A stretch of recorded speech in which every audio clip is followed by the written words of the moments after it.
بسم اللہ الرحمن الرحیم یرفع اللہ الذین آمنوا منکم والذین اوتوا العلم درجات صدق اللہ مولانا العظیم۔ معزز و محترم اساتذہ کرام، علماء کرام اور ان مجالس تربیہ میں شریک طلباء، خواتین و حضرات، اللہ رب العزت کا بے پایہ لطف و کرم اور احسان عظیم ہے کہ جس نے توفیق عطا فرمائی کہ ہم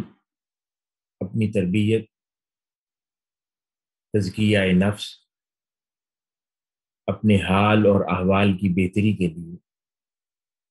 ورچولی جمع ہو سکیں اور غور و خوض کر سکیں۔ آج جو موضوع جس کا انتخاب کیا گیا ہے وہ علم ہے اور علم کی متعلقات ہیں، کیونکہ بیشتر آج کی اس مجلس میں یا ان مجالس میں جو پارٹیسپینٹس ہیں وہ ہمارے طلباء ہیں، اور پھر دیگر آڈینس بھی اور ناظرین بھی شریک ہیں منہاج ٹی وی کے ذریعے، یوٹیوب اور فیس بک کے ویریس چینلز کے ذریعے، تو یقیناً وہ بھی اس سے استفادہ کر رہے ہوں گے۔ تو بالخصوص آج جو طلباء ہیں، اور وہ طلباء کون؟ جو علم دین کے طالب علم ہیں یا راہ سلوک کے مسافر ہیں یا سالک ہیں، بنیادی طور پر آج وہ آڈینس ہیں جن کے لیے علم کے موضوع کا انتخاب کیا گیا ہے۔ اور ناظرین محترم، جو گفتگو کی ابتدا میں نے قرآن مجید کی آیت مبارکہ کا ایک حصہ تلاوت کیا، اس میں اللہ رب العزت ارشاد فرماتے ہیں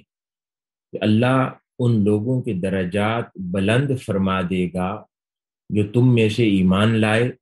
اور جنہیں علم سے نوازا گیا۔ تو آپ لوگ جن مصروفیات میں ہیں، صبح و شام اپنے تعلیم اور علم کے لیے صرف کر رہے ہیں، اس ادارے میں زیر تعلیم ہیں اور اپنے قلوب و اذہان کو علم سے اور علم کے نور سے مزین کرنے میں مصروف ہیں، آپ پڑھنے میں مصروف ہیں، آپ کے اساتذہ کرام آپ کو پڑھانے میں مصروف ہیں، تو اس سارے معاملہ کے بارے میں اللہ رب العزت ارشاد فرما رہے ہیں۔ اللہ رب العزت ان لوگوں کے درجات بڑھا دے گا، بلند فرما دے گا، اس دنیا میں بھی اور آخرت میں بھی اللہ پاک بلندی درجات عطا فرمائے گا جنہوں نے اپنے آپ کو علم سے مزین کر لیا اور علم سے منور کر لیا۔ تو یہ بنیادی مقصد سمجھ آ گیا کہ علم کی اہمیت اللہ رب العزت نے، اور اس طرح کی بے شمار آیات مبارکہ قرآن مجید میں ہیں جہاں پر علم سے بلندی درجات کو جوڑا گیا ہے، علم سے انسانی ارتقاء کو جوڑا گیا۔ ناظرین محترم، تو علم کی اہمیت ہم پر اس طرح بہت ساری آیات مبارکہ اور احادیث مبارکہ سے اجاگر ہوتی ہے کہ انسان میں جو فخر ہے یا تفاخر ہے یا جو بلندی ہے یا ارتقاء ہے، اس کا بنیادی فرق علم پیدا کرتا ہے انسان کے اندر۔ جیسے کسی مقام پر فرمایا عالم اور جاہل برابر نہیں ہو سکتے، اس طرح بہت سارے مقامات پر اللہ رب العزت نے اس کی اہمیت کو واضح فرمایا۔ اب اس سے آگے چلتے ہیں کہ علم اور جو حصول علم ہے اس کے لیے کیا خصوصیات اور کیا عوامل درکار، یہ بھی قرآن مجید کے ہی کچھ مقامات سے جانتے ہیں۔ ایک اور مقام پر اللہ رب العزت ارشاد فرماتے ہیں حالانکہ انہیں فقط یہی حکم دیا گیا تھا کہ صرف اسی کے لیے اپنے دین کو خالص کرتے ہوئے اللہ کی عبادت کریں، یعنی یہاں پر اب پیورٹی، پیوریفیکیشن اور اخلاص یا خلوص نیت کی پھر دعوت دی جا رہی ہے۔ ایک اور مقام پر بھی قرآن مجید میں ارشاد ہوا تو اللہ تعالیٰ کی عبادت اس کے لیے طاعت و بندگی کو خالص رکھتے ہوئے کیا کرے۔ یہ بھی اللہ رب العزت نے قرآن مجید میں حکم فرمایا کہ جو طاعت و بندگی ہے اس کو خالص کرنے کے لیے انسان کا فوکس، مائنڈ فوکس اور جو خلوص نیت ہے اس کا پایا جانا ضروری ہے، کس شے کے لیے؟ علم کے حصول کے لیے۔ اس صحیح معنوں میں جو علم کے اندر برکات اللہ رب العزت نے پوشیدہ فرمائی ہیں، وہ برکات بھی انسان کو قرآن مجید کی تعلیمات کے مطابق بلندی درجات عطا کر دے، اس دنیا میں بھی اور آخرت میں بھی۔ اس طرح کے علم کے حصول کے لیے قرآن مجید کی ان تعلیمات اور آیات مبارکہ کی روشنی میں حسن نیت اور خلوص نیت کا ہونا بہت ضروری ہے۔ اسی حسن نیت اور خلوص نیت کو ایک حدیث مبارکہ سے بھی سمجھتے ہیں کہ سیدنا عمر بن الخطاب رضی اللہ تعالی عنہ آپ بیان فرماتے ہیں کہ آقا علیہ الصلوۃ والسلام نے فرمایا کہ اعمال کا دار و مدار نیت پر ہے، اور ہر شخص کے لیے وہی ہے جس کی اس نے نیت کی ہے، معروف حدیث ہے۔ لہٰذا جس کی ہجرت اللہ تعالیٰ اور رسول اللہ صلی اللہ علیہ وآلہ وسلم کی طرف ہے، اس کی ہجرت اللہ تعالیٰ اور اس کے رسول کے لیے ہی شمار ہوگی صلی اللہ علیہ وسلم، اور جس کی ہجرت دنیا حاصل کرنے کے لیے یا کسی عورت سے شادی کرنے کے لیے ہوئی تو اس کی ہجرت اسی کے لیے ہے جس کی طرف اس نے ہجرت کی ہے۔ یعنی یہاں پر بھی جس چیز کی طرف توجہ مبذول کروائی جا رہی ہے وہ یہ ہے کہ انسان جس شے کی نیت کسی بھی عمل کو انجام دینے سے پہلے جو نیت ذہن میں رکھتا ہے وہ عمل ویسا ہی انجام پاتا ہے، اس عمل کے نتائج بھی ویسے ہی برآمد ہوتے ہیں۔ اگر کوئی عمل اللہ اور اس کے رسول کی رضا کی خاطر انجام دیا جائے تو وہ اللہ اور اس کے رسول کے لیے ہی شمار ہوگا، اور اگر کوئی عمل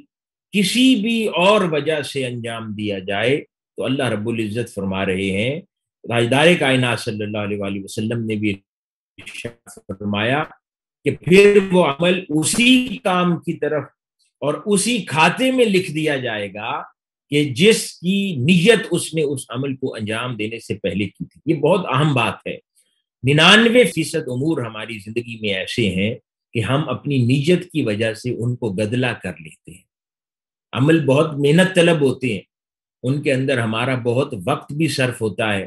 بہت انرجی لگتی ہے، محنت بھی ہوتی ہے، لیکن ہم اس کو اپنی نیت کے گدلا پن کی وجہ سے ہم اس عمل کو گدلا کر لیتے ہیں۔ اللہ رب العزت کی حضور وہ عمل پیش ہوتا ہے تو اس کے اندر شکوک و شبہات پائے جاتے ہیں کہ یہ اس نے اپنی ذات کے لیے کیا ہے یا اللہ کے لیے کیا ہے، اللہ کے رسول کے لیے کیا ہے، یہ دین کے لیے کیا ہے، یہ دکھی انسانیت کے لیے کیا ہے، یہ شہرت کے لیے کیا ہے، یہ مال کے لیے کیا ہے، یہ کس کے لیے کیا،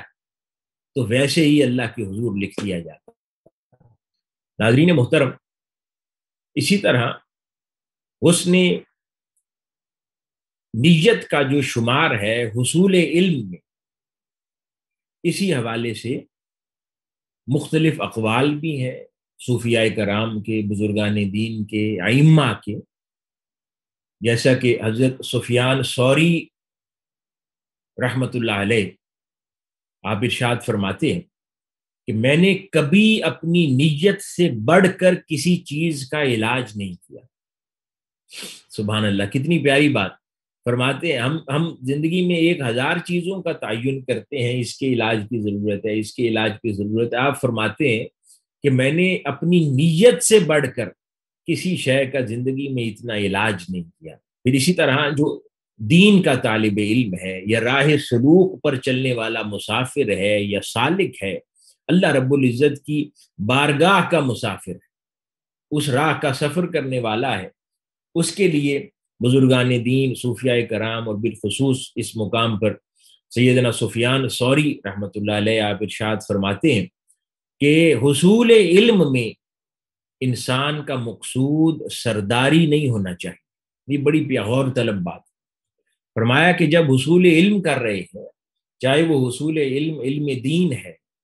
چاہے وہ حصول علم روحانیت کا علم ہے، اصلاح احوال کا علم ہے، اپنے باطن میں پائے جانے والی امراض کا علم ہے، فرمایا کہ جب علم کا حاصل کرنے نکلے ہیں تو پھر مقصود سرداری حاصل کرنا نہیں ہونا چاہیے، پھر نیت گدلی ہو جائے گی۔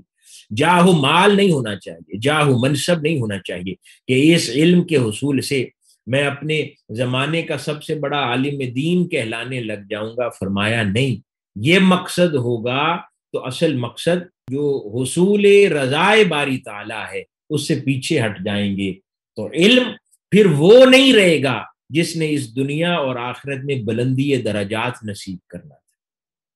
تو فرمایا جاہو منصب کا حصول بھی حصول علم کا مقصد نہیں ہونا چاہیے.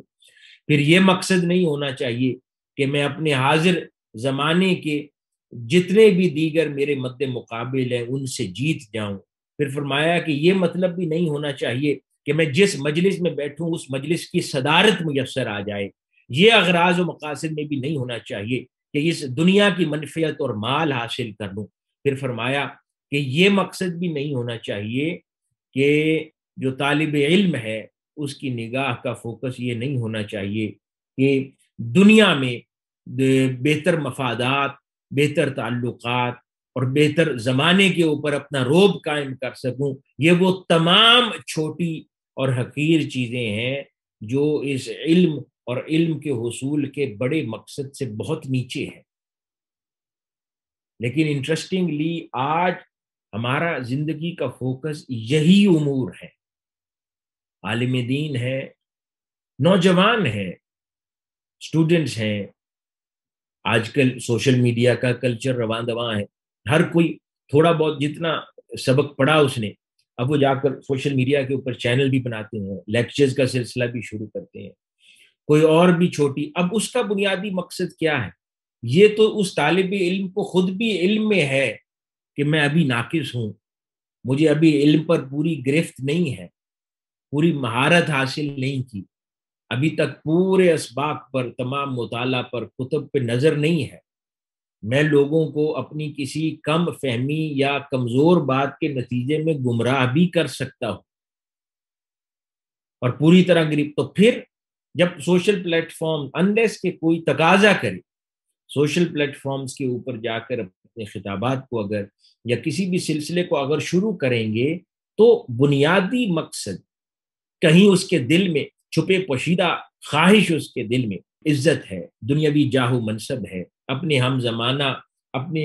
کلاس فیلوز کے اندر کوئی رتبہ اور مقام اور ایک نمایاں مقام بنانا مقصود ہے. ادروائز یہ جو منصب ہے یا عالم دین بننے کے بعد جو مسند ہے جس کے اوپر انسان بیٹھ کر اللہ اور اس کے رسول کی احکامات کی پرچار کرتا ہے لوگوں کی ہدایت کے لیے، اگر انسان کو علم ہے کہ میں ابھی وہاں تک نہیں پہنچا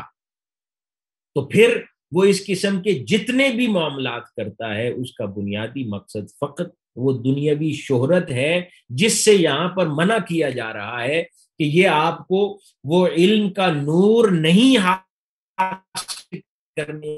کی چیزیں اگر آپ کے اندر یہ خواہشات، یہ تمنائیں اگر باقی رہیں. اگر آپ کو کوئی خود یہ کہہ دے، ذمہ داری لگا دے کہ اتنا بیان کرو، یہ ذمہ داری، یہ نوکری نبھاؤ، تو انسان اتنی ادا کرتا چلا جائے. لیکن اپنے شوق سے اس کے دل میں یہ خواہش اور جذبہ پایا جانے لگے کہ ہاں مجھے بھی سٹیج چاہیے، مجھے پلیٹ فارم چاہیے جہاں پر میں نے یہ چیزیں بیان کرنی ہیں جو میں سوچتا یا میں پڑھتا ہوں، تو وہ ہاف بیکڈ چیزیں ہیں. وہ یقیناً وہ اگر اس کو یہ سب جو بیان کرنے میں دل میں فرحت محسوس ہوتی ہے، خوشی محسوس ہوتی ہے کہ مجھے سنا جا رہا ہے، مجھے جانا جا رہا ہے، تو سمجھیں کہ اس کے دل کا فوکس کہیں اور ہے، اللہ اور اس کے رسول کی طرف نہیں ہے. وہ دل کا صوفی نہیں ہے. جو اللہ والے درویش تھے، جو صوفی تھے، وہ بنی بنائی مسندیں چھوڑ کر نکل جاتے تھے. حضرت مولا روم کا نہیں قصہ پڑھ رکھا کہ جب حضرت شاہ شمس تبریز ان کے پاس آئے، وہ ان سے ملے تو ایک چلتا ہوا بڑی عظیم جامعہ کے وہ خود سربراہ تھے، مدرس تھے، پوری دنیا سے علماء ان کی خدمت میں حاضر ہوا کرتے تھے. تو جن کو صحیح راہ سلوک کی طلب ہوتی ہے، جو اللہ رب العزت کی محبت میں فنا ہوتے ہیں، جن کے دل کو صحیح تصوف کی آنچ نے تپایا ہوتا ہے، وہ تو چلتی مسند چھوڑ کے چلے جاتے ہیں. چہ جائے کہ انسان اس کے پیچھے مارا مارا پھرے اور ایسے پلیٹ فارمز اور ایسی اپرچونٹیز کو تلاش کرے کہ جس کے ذریعے اس کا تعارف ہو، اس کی شہرت ہو، ابھی اتنا مطالعہ نہیں ہے، ابھی اتنی تیاری نہیں ہے، ابھی اتنی محنت نہیں ہے، ابھی اتنی ریاضت نہیں ہے. تو بنیادی طور پر اس انداز میں جیسے بہت سارے شعبہ زندگی ہیں، پروفیشنز ہیں، سوشل میڈیا آج آپ دیکھیں، ہر کوئی کسی پلیٹ فارم سے کوئی کچھ لطیفہ سنا کے شہرت حاصل کرنے کے پیچھے مرتا جا رہا ہے، کوئی کچھ گا کر، کوئی کچھ کہہ کر، اور جس کو تھوڑی بہت دین کی سمجھ ہے وہ دین کا معلم اور مبلغ بن کر یہ کام کر رہا ہے. تو وہ اس دنیا دار کے سامنے اور آپ کے درمیان بنیادی کیا فرق رہ گیا؟ جس کے پاس جو فن تھا وہ فن اپنی شہرت کے لیے بیچ رہا ہے سوشل میڈیا پر بیٹھ کے. تو اگر ہم بھی اسی چیز میں انوالو ہو گئے اور اپنی زندگی کا مقصد اور فوکس ہم نے وہ بنا لیا، تو اصل مقصد جو علم حاصل کرنے کا ہے اور وہ نور جو علم کے باطن میں، علم کے دامن میں پوشیدہ ہے، وہ ہم سے بہت دور چلا جائے. وہ اللہ پاک پھر وہ اس کے غلام آقا علیہ الصلوۃ والسلام کے تاریخ میں آج جن کے نام پڑھتے ہیں، جن کی کتابیں پڑھتے ہیں، ان میں شمار نہیں ہوتا. ان غلاموں میں ان غلاموں کے خوشہ چین نہیں بن سکتے جب یہ چھوٹی چھوٹی دنیاوی خواہشات ہمارے باطن کو اگر گھیر لیں. علم دین کے لیے یہاں پر جو بات بتائی جا رہی ہے وہ یہ ہے کہ علم دین کی خاطر اور علم دین کے حصول کے لیے اور راہ سلوک پر چلتے ہوئے دل کا بے نیاز ہو جانا چاہیے. جب تک ایک زمانہ علم کے لیے محنت کرتے کرتے بندہ اس مقام تک نہ پہنچ جائے کہ زمانہ بلا بلا کر اسے کہیں کہ یہ مسند سنبھالیں، یہاں سے آپ علم کی بات کریں، علم کا نور پھیلائیں، وہ اپنی کتابوں کے ساتھ ہی مگن ہو، اپنی کتابوں کے ساتھ ہی گم ہو، اسی میں زندگی بسر کر اور ہر اگلے دن علم میں اضافہ کرتا چلا جائے. تو یہ بنیادی اس میں اہم پہلو ہے جو حسن نیت سے متعلق ہے کہ ہمیں علم کیوں حاصل کرنا ہے. اسی حوالے سے بہت خوبصورت ارشاد امام اعظم ابو حنیفہ رضی اللہ تعالیٰ عنہ کا بھی ہے. آپ فرماتے ہیں کہ دنیاوی علائق کو ختم کرنے کے لیے ضرورت کے وقت تھوڑی چیز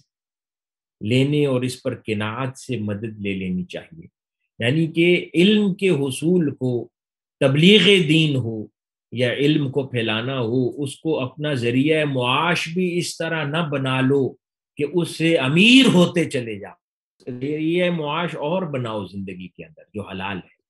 ہاں اگر کوئی اس سے متعلق ہے، استاد ہے، دین کے ساتھ جڑا ہوا ہے، پھر فرمایا ہے کہ اتنا لو دین کی اس خدمت سے جتنی ضرورت ہے تمہاری. یعنی اس سے پھر رئیس بننے کی خواہشات میں مبتلا نہ ہو جاؤ کہ پھر اس حد تک انسان نیچے آ جاتا ہے کہ پھر ریٹس مقرر ہونے لگ جاتے ہیں، پھر خطابات کے ریٹس مقرر ہونے لگ جاتے ہیں، پھر ریٹس بڑھتے ہیں، پھر انسان مارکیٹ میں یہ طلبہ کو دیکھ رہا ہوں، آپ سب نے علماء بن کر فیلڈز میں جانا،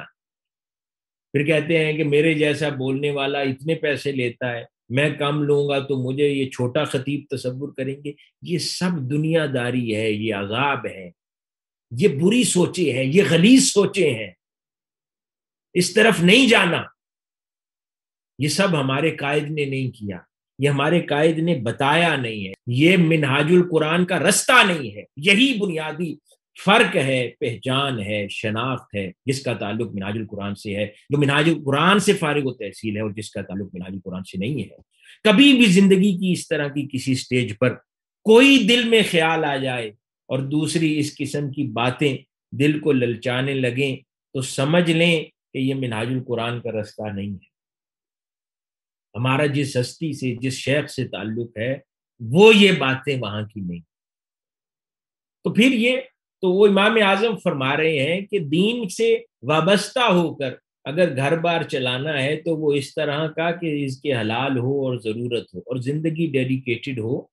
دین کی تعلیم کے لیے، نہ کہ وہ ایسا ذریعہ معاش بن جائے کہ آپ ادھر دین بیچیں اور وہاں پر خطاب اتنے اتنے لاکھ روپے کے ریٹس طے کریں. یہ سیریسلی ایسا کاروبار ہے کہ جسے اللہ پاک معاف نہیں کرتا. ہاں کوئی اور ذریعہ معاش ہو، جتنا مرضی بڑا رزق حلال کے لیے کاروبار کرے، اللہ پاک کو قبول ہے۔ اللہ پاک کو یہ قبول نہیں ہے کہ اس کا دین بیچا جائے، اس کے دین کے لیے کاروبار کیا جائے، دین کا کاروبار اسے قبول نہیں ہے۔ ہاں کسی کا کاروباری ذہن ہے، وہ 100 بار جائے اور دنیا کے اور کاروبار اپنا لے، رزق حلال کے 1,00,000 ذرائع ہیں، انسان وہ ذرائع اپنائے اور ان میں کام کرتا چلے، لیکن دین کو، دین کے نام کا کاروبار کرنا یا اپنی دینی شناخت کو ذریعہ بنانا کسی کاروبار کے لیے، تو میں سمجھتا ہوں کہ وہ بھی اسی زمرے میں آتا ہے اور نقصان پہنچانے کا باعث بنتا ہے۔ تو ناظرین محترم، کچھ ایک دو اور اقوال میں عرض کروں۔ امام شافعی رضی اللہ تعالیٰ عنہ آپ فرماتے ہیں کہ میں یہ چاہتا ہوں کہ دل کی کیفیت کیا ہونی چاہیے، اب یہ اساتذہ اور علماء کے لیے آپ فرماتے ہیں کہ میں چاہتا ہوں کہ مخلوق خدا مجھ سے یہ علم بہین طور سیکھے کہ اس میں سے ایک حرف بھی میری طرف منسوب نہ کیا جائے۔ کتنی عجیب بات، ہمارا رجحان یہ ہوتا ہے کہ یہ تذکرہ ہونا چاہیے کہ کتنا کمال نقطہ فلاں عالم دین نے بیان کیا، ہمارا فوکس آف مائنڈ یہ ہوتا ہے کہ میرے نقطے کی قدر ہو، میرے نقطے کی تعریف ہو، میرے خطاب کی بات ہو، میری کتاب کی بات ہو۔ اس کے برعکس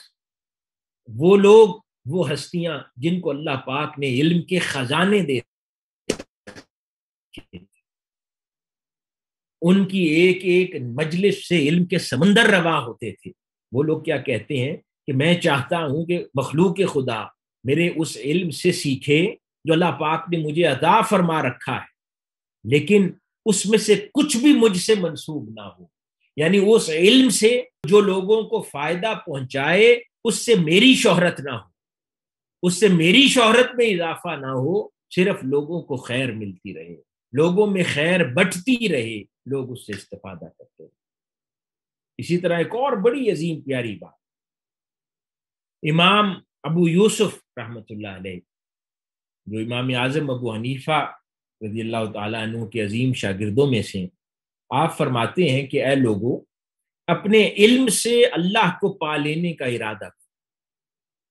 علم سے شہرت کو پا لینے کا ارادہ نہ کرو، علم سے مال کو پا لینے کا ارادہ نہ کرو، علم سے منصب کو پا لینے کا ارادہ نہ کرو، فرمایا علم کے ذریعے اپنے مولا کو پا لینے کا ارادہ کرو۔ پھر فرماتے ہیں کہ بے شک میں جب بھی کسی مجلس میں، بڑی غور طلب بات ہے ہمارے طلباء کی، فرماتے ہیں میں جب بھی کسی مجلس میں تواضع کی نیت سے بیٹھا، یعنی سیکھنے کے لیے بیٹھا، تو اس مجلس میں اٹھنے سے پہلے میں تمام اہل مجلس پر فائق ہو چکا، اور جب بھی کسی مجلس میں اہل مجلس پر فوقیت کی نیت سے بیٹھا تو اٹھنے سے پہلے فرماتے ہیں میں رسوا ہو چکا۔ امام ابو یوسف رحمۃ اللہ علیہ ارشاد فرماتے، ہمارے ہاں کیا ہوتا ہے، خاص طور پہ جب نوجوانی ہوتی، ابھی جامعہ میں پڑھ رہے ہیں، کسی انسٹیٹیوشن میں پڑھ رہے ہیں، تازہ تازہ درسی کتب پڑھتے ہیں، بحث مباحثہ کرتے ہیں، چھوٹے چھوٹے مناظرے کرتے ہیں، 2-4 اور کتب پڑھتے ہیں، اضافی مطالعہ کرتے ہیں، ایک جوش ہوتا ہے، کچھ جوانی کا جوش ہوتا ہے، کچھ نادانی بھی ساتھ غالب ہوتی ہے، جذبات بھی ہوتے ہیں، کم علمی بھی ہوتی ہے، کچھ جہالت کا شور بھی ہوتا ہے، یہ ساری چیزیں مل کر وہ جگہ جگہ بجتا ہے جا کر، کبھی کسی عالم دین میں، کبھی کسی درویش میں، کسی سادہ شخص میں، ہر کسی سے ٹکر لیتا ہے جا کر، کیونکہ اس میں جذبات ہے، یہ اس کی سادگی ہے۔ جب اللہ پاک اس کو دانائی کے ساتھ میچورٹی نصیب کر دے تو شاید وہ اپنے کیے گئے کاموں پر بعد عمر میں خود ہنسے کہ یہ میں کیا کیا کرتا تھا۔ تو فرماتے ہیں کہ وہ ہمارے یہاں ہم مجالس میں بیٹھتے ہیں تو ہمارا فوکس یہ ہوتا ہے کہ اگر 6-7 لوگ بیٹھے ہیں ایک مجلس میں تو میں نے اس مجلس میں کتنی بات کی، کیا باقی اہل مجلس کے اندر میری شناخت ہوئی، میں نے کچھ نمایاں بات کی، اور اس اپنی بات کو نمایاں کرنے کے لیے آداب مجلس بھی ہاتھ سے چلے جاتے ہیں، انسان اونچا بھی بولتا ہے، بڑے چھوٹے کا احترام بھی چلا جاتا ہے ہاتھ سے، اپنے آپ کو اپنی بات کو نمایاں کرنے کے لیے سلوک کے آداب بھی ہاتھ سے چلے جاتے ہیں، یہاں تک کہ کئی بار انسان انسانیت کا دامن بھی ہاتھ سے چھوڑ دیتا ہے، صرف اس ایک مقصد کی خاطر کہ میں نے اس مجلس میں فائق ہونا ہے، میں نے اس مجلس میں نمایاں ہونا، میں نے اس مجلس میں اپنی شناخت بنانا۔ تو وہ امام ابو یوسف فرما رہے ہیں کہ جس مجلس میں اس نیت سے گیا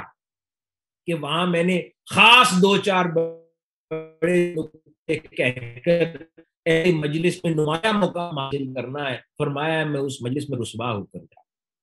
اور جس مجلس میں چاہے جیسے بھی لوگ تھے، سیکھنے کے لیے بیٹھا، تواضع کے لیے بیٹھا، آداب کے ساتھ بیٹھا، فرماتے ہیں کہ اس مجلس کے اختتام سے پہلے نمایاں مقام حاصل کر چکا، میں نمایاں ہو چکا تھا۔ ناظرین محترم، یہ وہ بنیادی آداب کی چیزیں ہیں کہ جن کے ذریعے انسان فرق کر سکتا ہے کہ حصول علم کا بنیادی مقصد کیا ہونا چاہیے۔ اب میں آگے چلتا ہوں اور کچھ اور آیات قرآنی یا حدیث مبارکہ سلف صالحین ائمہ کرام جیسے کہ امام غزالی رضی اللہ تعالیٰ عنہ، امام محی الدین داغی رحمۃ اللہ علیہ اور دیگر معزز و محترم بڑی بڑی عظیم المرتبہ ہستیاں، ناظرین محترم، ان کی اسی سلسلے میں دین کے طالب علم اور راہ سلوک کا مسافر، کیونکہ وہ طالب علم، دین کا طالب علم عالم ربانی بن ہی نہیں سکتا اگر راہ سلوک کا مسافر نہ ہو۔ اس لیے جہاں پر دین کے طالب علم کی بات ہوگی وہاں پر اس کو سمجھا جائے کہ وہ سالک بھی ہے، کیونکہ جو دین کا طالب علم سالک نہیں ہے، صوفی نہیں ہے، دین کی راہ کے ساتھ ساتھ تصوف کی راہ کا مسافر نہیں ہے، وہ عالم ربانی علم دین میں نفع پانے اور نفع دینے والا نہیں بن سکتا، تو وہ سالک بھی ساتھ چلے گا۔ ناظرین محترم، یہاں تک ہم سمجھ چکے کہ مقصد علم حاصل کرنا ہے جس کے لیے ہم سب ان جامعات میں جمع ہیں۔ علم حاصل کرنے کے لیے سب سے اہم بات حسن نیت ہے کہ ہم وہ علم کیوں حاصل کرنا چاہتے ہیں، یا اس کا مقصد دنیاوی ہے یا اس کا مقصد اخروی ہے، اللہ رب العزت کی رضا۔ ناظرین محترم، وہ کتابیں، اساتذہ اور کتابیں، مشائخ اور کتابیں، یہ دو ایسی چیزیں ہیں جو پھر علم حاصل کرنے والے طالب علم یا سالک کے ساتھ ساتھ پھر عمر بھر چلتی۔ پہلی شے حسن نیت، جو اس کے باطن میں ہے، جو اس کے قلب کا حال ہے، جو اس کے دماغ میں ہے، جو اس کے فوکس میں ہے۔ مقصد اور حسن نیت، یہ دونوں چیزیں باطنی امور ہیں، یہ اس کے اندر ہے، اور دو چیزیں باہر ہیں۔ پھر وہ کتابیں جن سے انسان علم کا فیض لیتا ہے، اور وہ اساتذہ، وہ مشائخ، وہ مربی، وہ مرشد، وہ شیخ، وہ قائد، وہ اساتذہ جن سے سیکھتا ہے، یہ دو چیزیں ہمارے ساتھ ساتھ چلتی ہیں۔ تو ان دو چیزوں کے اوپر آگے اب تذکرہ ہم کریں گے۔ ناظرین محترم، کتابیں تو ایسا حسین دوست ہیں بزرگان دین میں سے اور پرانے مشائخ میں سے کئیوں نے کتاب دوستی کے متعلق بہت خوبصورت خوبصورت باتیں لکھی ہیں، جن میں سے ایک کہنے لگے کہ کتاب سے ذرا غم خوار کوئی نہیں ہے، اس کے عجائب جو ہیں وہ انسان کو ادب سکھاتے ہیں، جس کی نادر و نایاب اشیاء انسان کو خوش کرتی ہیں اور اس کی معلومات انسان کو محظوظ کرتی ہیں۔ ادیب کی لذت کی سیرگاہ کتاب ہے، اور اس کی خلوت کے وقت اس کے تمتع کا سامان ہے، اور اس کی نشاط کے وقت اس کا تحفہ ہوتی ہے، اور یہی کتاب اس کے سرور کے وقت اس کی راحت کا سامان ہے، اور اس کے غم کے وقت اس کی تسلی کی وجہ کتاب بنتی ہے، اور برے ہم نشینوں، گھٹیا صحبتوں بری خواہشات اور شہوتوں کا اعلیٰ نعم البدل ہے۔ اور پھر کہتے ہیں کتاب کی مجلس باغیچے کی مانند ہے، اور یہ ایسا گلستان ہے کہ جس کا ہر پھول مہکتا ہے، اور ایسا دوست ہے جو ہر حال میں انسان کے ساتھ رہتا ہے اور اس کو کبھی نہیں چھوڑتا۔ اگر کوئی کتاب کو ان رشتوں کے ساتھ اپنا لے تو پھر کتاب اسے دیتی ہے۔ اگر کتاب سے ایسا پیار کوئی کرنے لگ جائے، اور بالخصوص وہ طالب علم، وہ سالک، وہ راہ سلوک کا مسافر جس کو سیکھنا ہے، وہ کتاب کے ساتھ ایسی محبت اپنائے، جب علم حاصل کرنے کے لیے کتابوں کا مطالعہ کرے تو کون سی کتابیں پڑھنی چاہیے؟ سب سے پہلے پھر وہ کتابیں کہ جو اصل اس کی فیلڈ آف ایجوکیشن سے متعلق ہے، سب سے پہلے تو وہ کتابیں پڑھنی چاہیے۔ اگر کوئی عالم دین کے لیے علم دین حاصل کر رہا ہے، کسی جامعہ میں ہے، فارغ و تحصیل ہو رہا ہے، تو اپنی جو اصلی کتابیں ہیں، مصادر ہیں، قرآن و حدیث ہیں، دیگر فقہ کی کتابیں ہیں، تفاسیر ہیں، جو بنیادی امہات ہیں، ان کا کثرت سے بنیادی مطالعہ ضروری ہے، وہ تو سب سے پہلے ضروری شے ہے۔ اس کے بعد پھر علماء کرام، ائمہ کرام کہتے ہیں کہ سچے عالم دین کے لیے پھر ضروری ہے کہ ہر شے، جو کچھ بھی دنیا میں علوم پائے جاتے ہیں، کچھ نہ کچھ سب کا مطالعہ پھر کرے، صرف پھر اپنی سبقی یا نصابی کتابوں تک محدود نہ رہے، سب سے زیادہ حصہ وقت کا ان کے لیے صرف کرے جو اس کی سبقی کتابیں ہیں، جو نصابی کتابیں ہیں، یا جو ایک خاص فیلڈ میں جا رہا ہے اس فیلڈ سے متعلق کتابیں، تو بیشتر حصہ وقت کا وہاں صرف کرے۔ اور اس کے بعد جو پھر طالب علم ہے، فرمایا اس کے لیے ضروری ہے کہ وہ ہر چیز کا مطالعہ کرے، جو بھی نوع، جو بھی قسم علم سے متعلق ہے دنیا کے اندر، کیونکہ ایک عالم، اور اگر اللہ کی توفیق سے وہ عالم ربانی بن جائے تو پھر کوئی بھی شے کیونکہ دین سے باہر نہیں ہے اور ہر شے کا احاطہ ہمارا دین اسلام کرتا ہے، تو کوئی عالم اگر اس دین اسلام کا کامل بننا چاہے، اس ضروری ہے کہ پھر اس کو جتنا وقت بھی میسر آئے اس علم کے حصول کے لیے، جو بھی نئی شے مل جائے، کوئی نئی قسم کا علم دنیا میں انٹروڈیوس ہو، کوئی کتاب اسے نظر آ جائے، اس کو وہ لے، اس کو رینٹ کر لے، اسے خرید لے، جیسے توفیق اللہ پاک دے، اس کا مطالعہ کرے، اس سے نوٹس بنائے۔ اس کی یہ حرص ہونی چاہیے، یہ لالچ ہونی چاہیے کہ میں اس علم کے بارے میں بھی جان لوں، میں یہ بھی جان لوں۔ اور ناظرین محترم، میں بات دہرا رہا ہوں، پھر بات وہی ہے کہ یہ اس لیے سب کچھ نہ جانے کہ لوگ کہے کہ یہ سب کچھ جانتا ہے، نہیں، پھر یہ بات خراب ہو جائے گی، پھر یہ غلط سمت چل پڑے گی۔ وہ سب کچھ اس لیے جانے کہ میں اس دین کا خادم ہوں، علم دین کا طالب علم ہوں،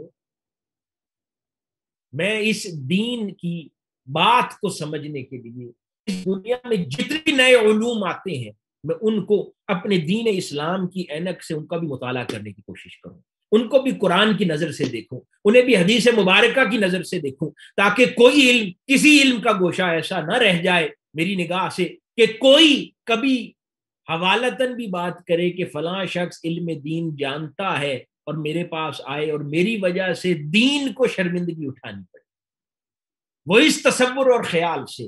ہر علم کو جاننے کی کوشش کرے، مگر پہلے فرمایا کہ جس فیلڈ میں اسپیشلائز کر رہے ہیں وہاں مہارت حاصل کریں، اور اس کے ساتھ یعنی 70-30 کی ریشو کر لو، 70% اپنے اس اسپیسیفک سبجیکٹ کو وقت دے اور 30% باقی کتابوں کا بھی، باقی علوم و فنون کا بھی مطالعہ کرتے۔ عموماً ہمارے ہاں جو علم دین کے طالب علم ہوتے ہیں، علماء، وہ سوشل لٹریچر ہے، سائنٹیفک لٹریچر ہے، وہ بالکل چھوڑ دیتے ہیں، اسے ترک کر دیتے ہیں، اس کا علم نہیں رکھتے، نئی پھر ایجادات جو ہیں، نئی سائنٹیفک تحقیقات جو منظر پر رونما ہو رہی ہوتی ہیں، اس کا علم نہیں رکھتے، اس کی ضرورت محسوس نہیں کرتے۔ یہ حق ہے، یہ سچ بات ہے کہ جو علم دین ہے، جو قرآن و سنت کی تعلیم ہے، اس سے بہتر اور اس سے زیادہ قیمتی کوئی شے نہیں ہے، لیکن وہ باقی ساری چیزیں اس کو کپل کرتی ہیں، اس کو سپورٹ کرتی ہیں، علم دین کو آپ کی فہم کو مزین کریں گی، آپ کی فہم و فراست کو اور حسین کریں گی اگر باقی علوم کو ساتھ جوڑ لیں، اور یہ پھر ان علوم کے دائرے کے اندر یہ جولز کا سیٹ بن کر علم دین پڑا ہو، اور اس جولز کے سیٹ کے ارد گرد وہ ماڈرن سائنسز کے علوم بکھرے ہوئے ہوں، تو پھر وہ ایک حسین منظر بن جائے گا جو زیب دیتا ہے۔ تو اس لیے وہ فرمایا کہ علم کی تقسیم کتابوں کے مطالعے کے سلسلہ میں اس طرح کیا کریں۔ پھر آپ آگے فرماتے ہیں کہ کتابیں عالم دین کا اسلحہ ہے، اور اس کا باغیچہ ہے اس کی لائبریری۔ جو ایک طالب علم، علم دین کا طالب علم ہو، سالک ہو، جو اپنی لائبریری وہ جمع کرتا ہے، وہ اس کا باغ ہوتی ہے، وہ اس طالب علم کی سلطنت ہوتی ہے جس پہ وہ راج کرتا ہے، جس میں وہ خوش رہتا ہے، جس میں وہ داخل ہوتا ہے تو اس پر مسرت آ جاتی ہے، اپنی اس سلطنت میں داخل ہوتا ہے تو اس کے دل میں راحت و سکون آ جاتا ہے۔ یہ ایک عالم دین کی وہ سلطنت، اس کی لائبریری ہوا کرتی ہے۔ تو اپنی لائبریریز سے پیار کیا کریں، ہر طالب علم کوشش کرے کہ اپنی پرسنل لائبریری، پھر اس لائبریری میں کتابیں مطالعے میں ہوں، ہر چیز وہ پڑھتا ہو، اور پھر وہ ایک ایک کتاب ایک ایک حسین رنگ کے پھول کی مانند اس کے باغیچے میں ہو جاتی ہے، اور پھر اس باغیچے اور اس باغ میں جہاں پہ نو نو کے پھل پھول والی کتابیں ایگزسٹ کرتی ہیں، تو پھر کہا جاتا ہے کہ اس طالب علم کی فکر اس باغ میں روز سیر کرتی ہے اور کھاتی پیتی ہے، وہاں سے سیر ہوتی ہے، وہاں سے اسے سیرابی میسر آتی ہے۔ تو ناظرین محترم، تو جو طالب علم اور سالک ہے، ہم نے بات کر لی کہ کتابوں کو اہمیت کیا دینی چاہیے، اور کتابوں اور موضوعات کی تقسیم کیا ہونی چاہیے، کہ بیشتر وقت کن موضوعات اور کتابوں میں صرف کرے، اور باقی وقت کن موضوعات اور کتابوں میں صرف کرے۔ اسی طرح ناظرین شیخ علی محی الدین داغی رحمۃ اللہ علیہ آپ ارشاد فرماتے ہیں کہ طالب علم کو چاہیے کہ وہ علم کے حصول میں حریص ہو، یعنی لالچی ہو۔ دنیا کی حصول میں، مال کے حصول میں لالچی ہوگا تو برباد ہو جائے گا، علم کے حصول میں لالچ کرے گا تو بڑھتا چلا جائے گا، آباد ہو۔ یعنی علم میں لالچ کرے، حریص ہو، اور شب و روز اور سفر و حضر کے اوقات میں وہ اس لالچ پر مداومت اختیار کرے، یعنی ہمیشگی قائم رکھے، اور اس کا حرص علم کے لیے بڑھتا چلا جائے۔ اور پھر آگے فرماتے ہیں کہ اپنے اوقات کی ایسے حفاظت کرے کہ وقت کا کوئی حصہ بھی علم کے حصول سے خالی نہ جائے۔ یعنی پھر آگے فرماتے ہیں شیخ علی کہ جو اوقات بقدر ضرورت کھانے پینے، آرام اور ایکسرسائز، ورزش کے لیے، مختلف گیمز اور سپورٹس کے لیے انسان نکالتا ہے، اس کے علاوہ باقی سارا وقت وہ کوشش کرے تو علم کے حصول کو دے۔ آگے بڑی عجیب بات کی، فرماتے ہیں کہ اپنی نیند کو بھی کوشش کر کے کم کرے، اتنا کم کر لے کہ اس کے جسم کے لیے نقصان دینا ہو۔ جہاں پر اس کی نیند ایڈجسٹ ہو جائے کہ اس سے کم کرے تو جسم کو نقصان ہوتا ہے، وہاں تک نیند کو لے آئے، کیونکہ قربان جائیں ایسے علم کی حرص اور درد رکھنے والے لوگوں پر۔ آپ فرماتے ہیں کیونکہ اگر انسان دن میں 8 گھنٹے سوتا ہے، اس سے زیادہ فرماتے ہیں نہیں سونا چاہیے، اور اگر کوئی 8 گھنٹے بھی سوتا ہے تو فرماتے ہیں کہ انسان اپنی کل عمر کا 1/3 حصہ سونے میں گزار دیتا ہے۔ سبحان اللہ، کتنی عجیب بات۔ فرماتے ہیں اگر ممکن ہو تو 8 گھنٹے سے بھی نیند کچھ کم کر لی جائے، تاکہ 1/3 حصہ سوتے ہوئے گزرا، یہ کوئی انسان کے آخری لمحوں میں نہ کہہ رہا ہو۔ اسی لیے بزرگان دین اور صوفیاء کی زندگیوں کا مطالعہ کرتے ہیں تو کتنی عجیب عجیب معاملات ہمارے سامنے آتے ہیں ان کی زندگیوں کے، کہ آپ نے کتنی نیند وہ لوگ کم کر چکے تھے، اور بیشتر حصہ وہ علم کے اوپر، علم کے حصول پر صرف کیا کرتے تھے۔ امام فخر الدین رازی رحمۃ اللہ علیہ آپ فرمانے لگے ایک روز کہ جتنا وقت میں اپنے علم کی مصروفیات ہیں، تعلیم و تدریس کی، اس سے صرف کھانے پینے کے لیے بھی نکالتا ہوں، وہ بھی بڑا ہے۔ اب پینے کے لیے وقت نکالنا فرماتے ہیں، وہ وقت نکالنا بھی مجھے تکلیف دیتا ہے۔ تو اگر کوئی سچا طالب علم ہے اور سالک ہے اور صحیح معنوں میں علم سے محبت کرتا ہے اور وہ علم اللہ اور اس کے رسول کے لیے حاصل کر رہا ہے، تو اس کو زندگی میں اس سے زیادہ کوئی شے لذت دے ہی نہیں سکتی کہ وہ دن کا کتنا وقت اپنے مطالعہ میں، علم میں، تعلیم میں، تدریس میں، علم کے حصول میں، علم کو پھیلانے میں صرف کرتا ہے۔ تو پھر ایک طالب علم کے لیے آگے آپ نے ارشاد فرمایا شیخ علی محی الدین نے کہ پھر زندگی کے اندر صبر اور حلم اور برداشت کا ہونا ضروری ہے، کیونکہ علم کے حصول میں انسان بہت ساری مشکلات سے گزرتا ہے۔ کبھی خوراک کی کمی ہوتی ہے، گھر میں جس طرح آرام کا بستر میسر ہوتا ہے ویسا بستر تعلیمی اداروں میں کئی بار میسر نہیں ہوتا، وہ کمفرٹیبل لائف نہیں ہوتی، کبھی مسافتیں بہت زیادہ ہوتی ہیں سفر کرنے کے لیے، کبھی کوئی تکلیف ہوتی ہے۔ تو پھر ایک بہتر اور صحیح طالب علم تصور ہونے کے لیے اور اللہ کے حضور علم کے پیاسا تصور ہونے کے لیے حلم اور برداشت کا ہونا بہت ضروری ہے۔ فرمایا کہ حصول علم کے لیے حلم اور برداشت کا ہونا بہت ضروری ہے۔ اگر بے چین کوئی ہو جائے، ہم تو کئی بار اپنے اساتذہ کے سامنے بھی سوال کرتے بے چین ہو جاتے ہیں، اور بلکہ اونچا بے ادبی کے انداز میں بول پڑتے ہیں، آپ نے میرا جواب نہیں دیا۔ ہم بے ادبی کا ارتکاب کرتے، بے صبری کا، حلم اور برداشت کا صوفیاء کرام کی باتوں کا نچوڑ ہے، تو یہاں درج ہے کہ یہ خصوصیات پہلے آئیں گی جو اخلاقی خصوصیات ہیں، تو علم آئے گا۔ باقی صرف ذہن کو کالے حروف سے بھرنا ہے، وہ علم اپنا دامن نہیں کھولے گا، اس میں سے نور برآمد نہیں ہوگا، وہ نور انسان کے قلب و باطن کو منور نہیں کرے گا اگر وہ یہ بنیادی اخلاق پہلے اپنی شخصیت میں پیدا نہیں کرے گا۔ اسی طرح انہی مسافتوں کے اندر صبر بھی بہت، مسافتوں کا صبر ہے، جیسے کہ امام بخاری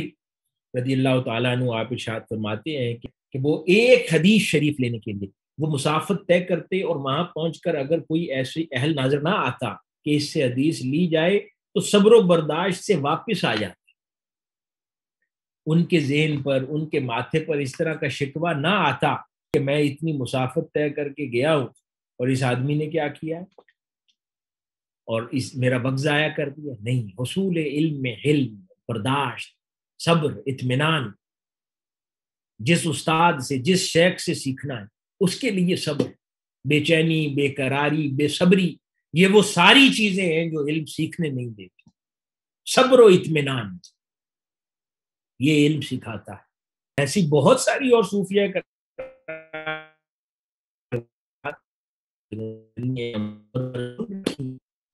نے کہا میں کسی شیخ کی صحبت میں 20 سال رہا، 18 سال پہلے انہوں نے ادب سکھایا، اصلاح کی، چکی میں پیسا، پھر 18 سال کی تگ و دو کے بعد آخری 2 سال میں علم سکھایا۔ یہ صبر و حلم کا تقاضا کرتی ہے ان چیزیں، اور اس صبر کے بعد پھر جو علم آتا ہے وہ پھر باطن کو منور کر دیتا ہے۔ ہماری زندگیاں کلیتاً برعکس ہے اس سب چیز کے، ہم سب ایسے ہی ہیں۔ ہمارے اندر خاص طور پہ اب نوجوانوں میں ہمارے یہاں صبر نہیں ہے، برداشت نہیں ہے، اب ہر چیز بہت جلدی کر لینا چاہتے ہیں، اور پھر جو دنیا کے پیچھے ہم پڑ گئے ہیں، ہم شہرت بہت جلدی حاصل کر لینا چاہتے ہیں، ہم نام بہت جلدی حاصل کر لینا چاہتے ہیں، ہم مال بہت جلدی حاصل کر لینا چاہتے ہیں، بے صبری ہے۔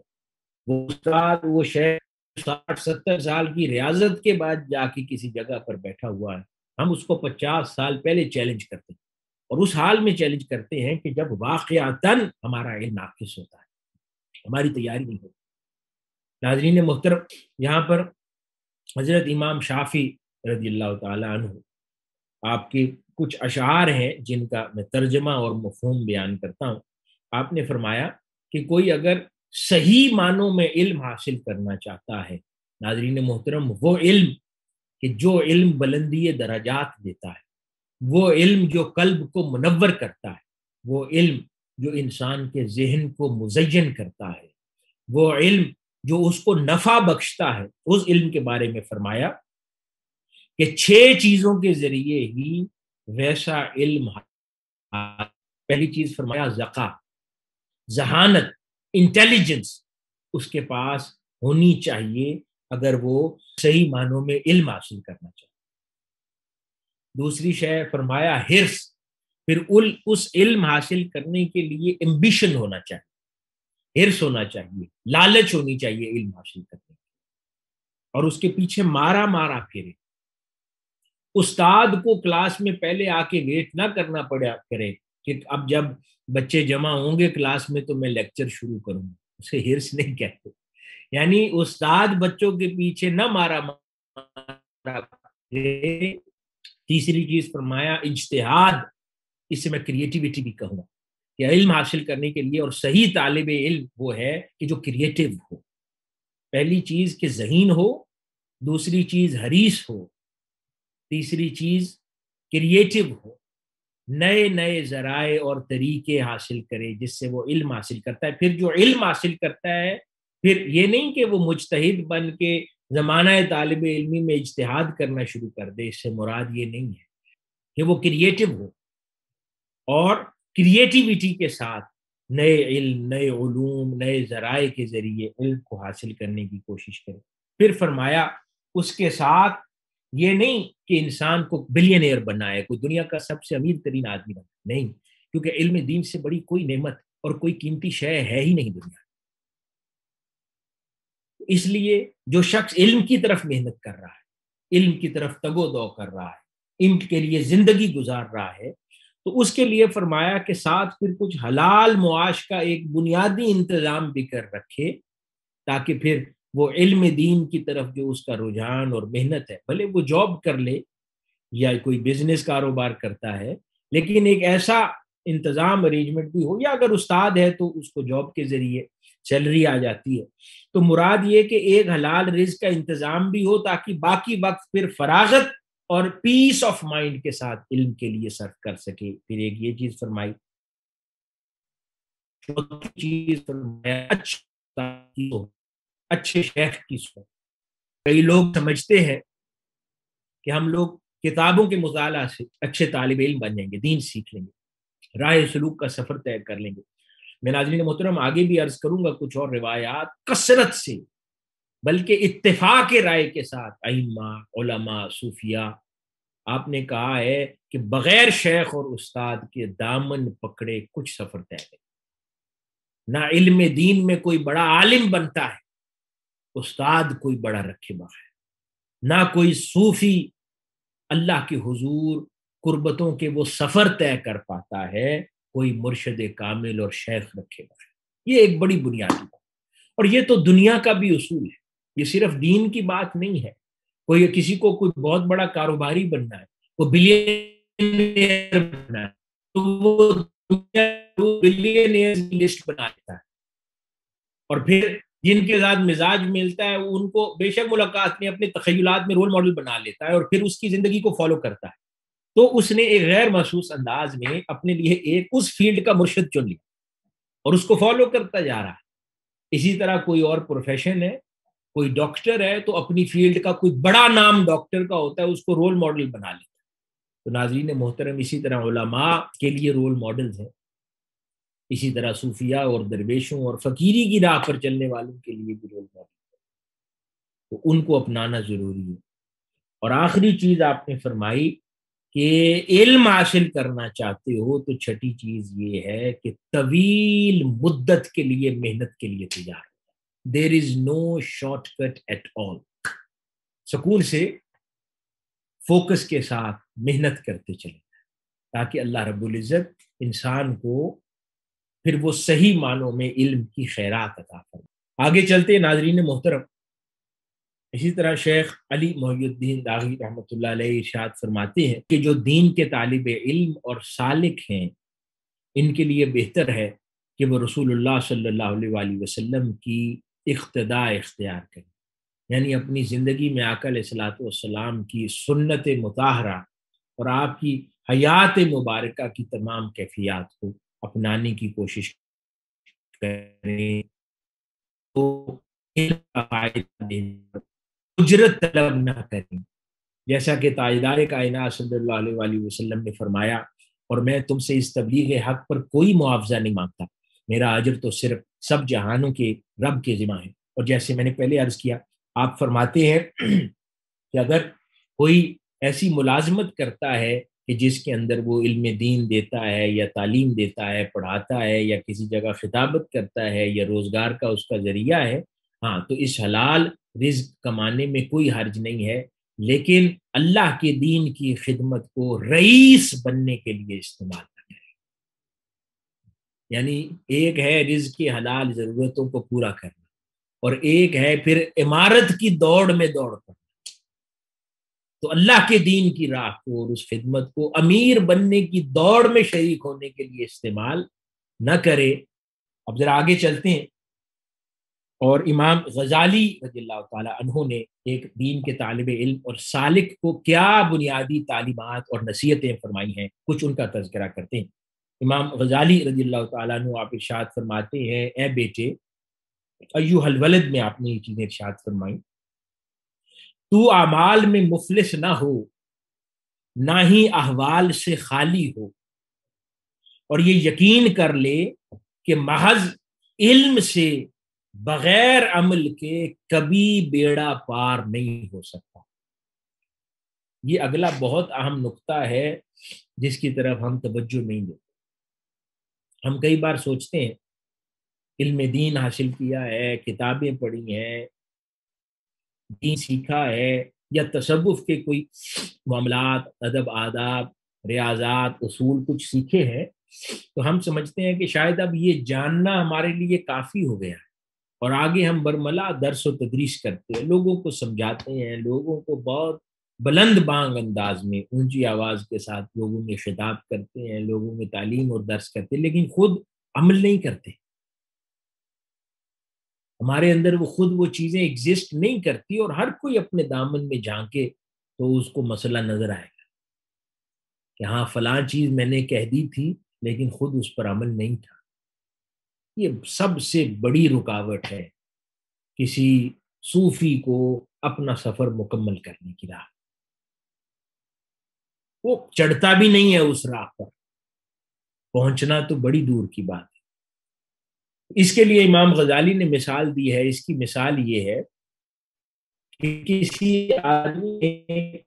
جنگ کی ساری اسٹریٹجیز اور ٹیکنیک سیکھی ہو، وہ بڑا ماہر تلوار چلانے والا ہو، تیر انداز ہو، 10-12 طرح کی اس کے پاس تلواریں ہوں، اور جنگ کا سارا ساز و سامان ہو، اور اسے چلانا بھی آتا ہو،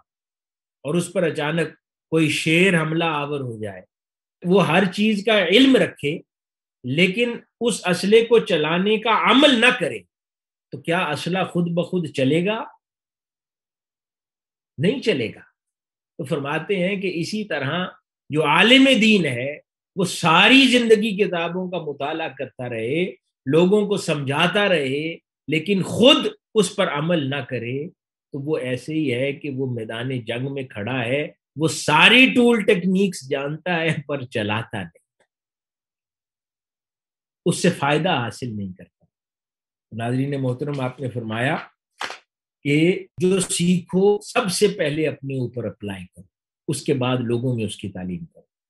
پھر آگے فرماتے ہیں کہ اگر تو 100 سال علم پڑھے اور 1000 کتابیں جمع کر لیں، تب بھی بغیر عمل کے اللہ تعالیٰ کی رحمت کا حقدار نہیں ٹھہرے گا،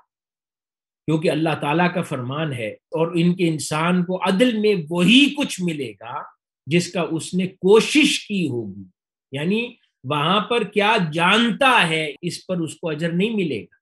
وہ کیا کرتا تھا بات کرنے کی جا رہی ہے۔ اسی طرح کچھ اور قرآن مجید کے انہی مقامات کے اوپر عمل کی اہمیت کو اسی طرح اجاگر کیا گیا ہے، جس کو امام غزالی نے بیان فرمایا ہے دین کے طلاب کے لیے اور سالکین کے لیے۔ پھر ناظرین محترم آگے فرماتے ہیں کہ اے دین کے طالب علم اور اے سالک، تو جب تک عمل نہیں کرے گا اجر نہیں پائے گا، کیونکہ رسول اللہ صلی اللہ علیہ وآلہ وسلم نے فرمایا اپنے نفوس کا محاسبہ کرو اس سے پہلے کہ تمہارا محاسبہ کیا جائے، اور اپنے اعمال کو تولو اس سے پہلے کہ تمہیں تولا جائے. اسے امام ترمذی نے روایت کیا ہے. پھر اسی طرح مولا علی شیر خدا رضی اللہ تعالی عنہ نے فرمایا کہ جس نے، بڑی پیاری بات ہے، غور سے سنیں، کہ جس نے یہ گمان کیا کہ وہ بغیر محنت کے منزل کو پالے گا تو فرمایا وہ محض خواہش کرنے والا ہے.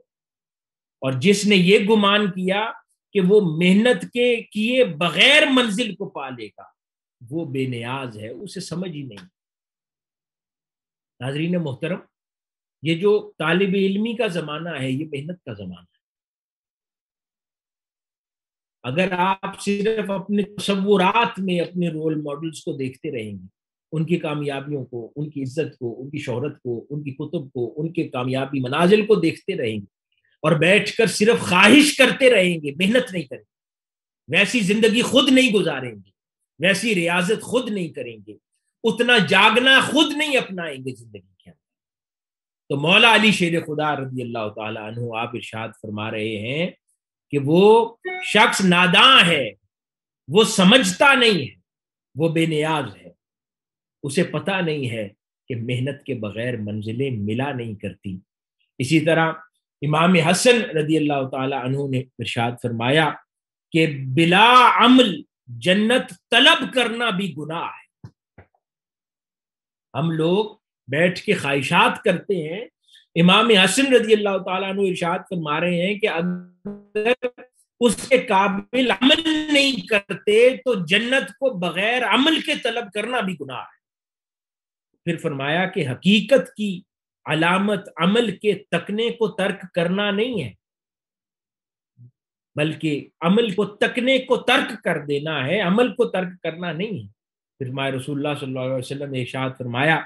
کہ عقل مند وہ ہے جو اپنے نفس کو حقیر جانے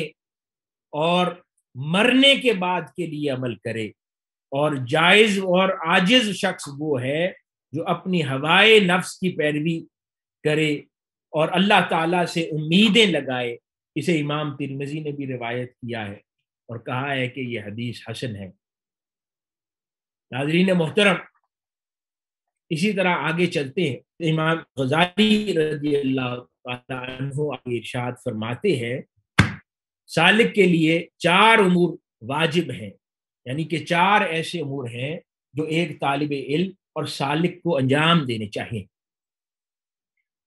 صحیح عقیدہ جو بدعت سے پاک. پہلی چیز فرمائی کہ وہ عقیدہ اختیار کرے، صحیح عقیدہ، وہ ایک طالب علم دین اور سالک کے لیے ضروری ہے. دوسری چیز فرمایا کہ جو علم دین کی طرف رغبت رکھے اور آ جائے وہ توبۃ النصوح کرے، یعنی اگر اس کی زندگی میں کمزوریاں ہیں، گناہ ایگزسٹ کرتے ہیں تو ان سے ایسی توبہ کرے کہ ان گناہوں کی طرف دوبارہ کبھی لوٹنے کی خواہش اور کوشش نہ کرے. پھر ناظرین محترم، تیسری چیز آپ نے فرمائی کہ اب بڑی پیاری بات، اپنے ساتھ جھگڑا کرنے والوں کو راضی کر لینا یہاں تک کہ تم پر کسی کا حق باقی نہ رہے. یہاں پر کتنی عجیب اور برعکس بات ہے جو ہمارا عمل ہے. آپ فرما رہے ہیں کہ دین کے طالب علم اور سالک کے لیے ضروری ہے کہ جو تمہارے ساتھ جھگڑے تم اسے راضی کر دو، نہ کہ ہماری طرح آج ہم جھگڑے کی وجہ ڈھونڈیں، بحث مباحثے کی وجہ ڈھونڈیں اور ایک دوسرے سے لڑتے پھرتے رہیں. اس کے برعکس آپ فرما رہے ہیں کہ جو تم سے جھگڑے اسے راضی کر لو. یہ ضروری ہے دین کے طالب علم کے لیے اور علم دین کو پڑھنے والے اور سلوک کی راہ پر چلنے والے کے لیے. پھر آگے فرمایا کہ علوم دنیا کے ساتھ علوم آخرت، اور جو تو سارا دن پڑھتے ہی شریعت ہے تو ان کے لیے پھر علوم دنیا کو ساتھ ملا لینا ضروری ہے. آپ نے فرمایا کہ علوم شریعت کے ساتھ علوم دنیا کا حصول بھی کرو، اور علوم دنیا جو پڑھتے ہیں ان کے لیے ضروری ہے کہ وہ علوم شریعت کا حصول بھی ساتھ کریں، جو کہ ماڈل حضور شیخ الاسلام نے منہاج القرآن انٹرنیشنل اور تحریک منہاج القرآن کے قائم کردہ تمام ادارہ جات میں انٹروڈیوس کروایا۔ اسی طرح آگے فرماتے ہیں کہ دین کے طالب علم اور سالک کے لیے 8 اشیاء کی اور نصیحت کرتا ہوں۔ انہوں نے فرمایا اس نصیحت کو میری طرف سے قبول کرو۔ پہلی یہ کہ 4 ترک کرنے والی چیزوں کو یاد کر لو۔ وہ 4 ترک کرنے والی چیزیں کیا ہیں؟ آپ فرماتے ہیں یہ کہ تو کسی بھی مسئلے میں، یہ بہت غور طلب ہے، یہ سب سے بڑا مسئلہ علم دین کے طالب علم کے اندر ہی پایا جاتا ہے۔ یہ کسی بھی مسئلے میں جہاں تک ہو سکے کسی کے ساتھ مناظرہ نہ کرو۔ امام غزالی کیا فرما رہے ہیں؟ یہ تو جو ہمارا رجحان ہے نا کہ جب ہم فارغ و تحصیل ہوتے ہیں سب سے پہلا کام جو ہم کرتے ہیں وہ مناظرہ ہے۔ اس کے برعکس امام غزالی فرما رہے ہیں اگر تو سچا دین کا طالب علم ہے اور سلوک کی راہ کا مسافر ہے تو فرماتے ہیں جتنا ممکن ہو سکے کسی کے ساتھ مناظرہ نہ کرو، کیونکہ اس مناظرے میں بہت آفات ہیں اور اس کا گناہ اس کے نفع سے زیادہ ہے۔ ناظرین محترم، آپ فرما رہے ہیں کہ اس کا گناہ اس کے نفع سے زیادہ ہے،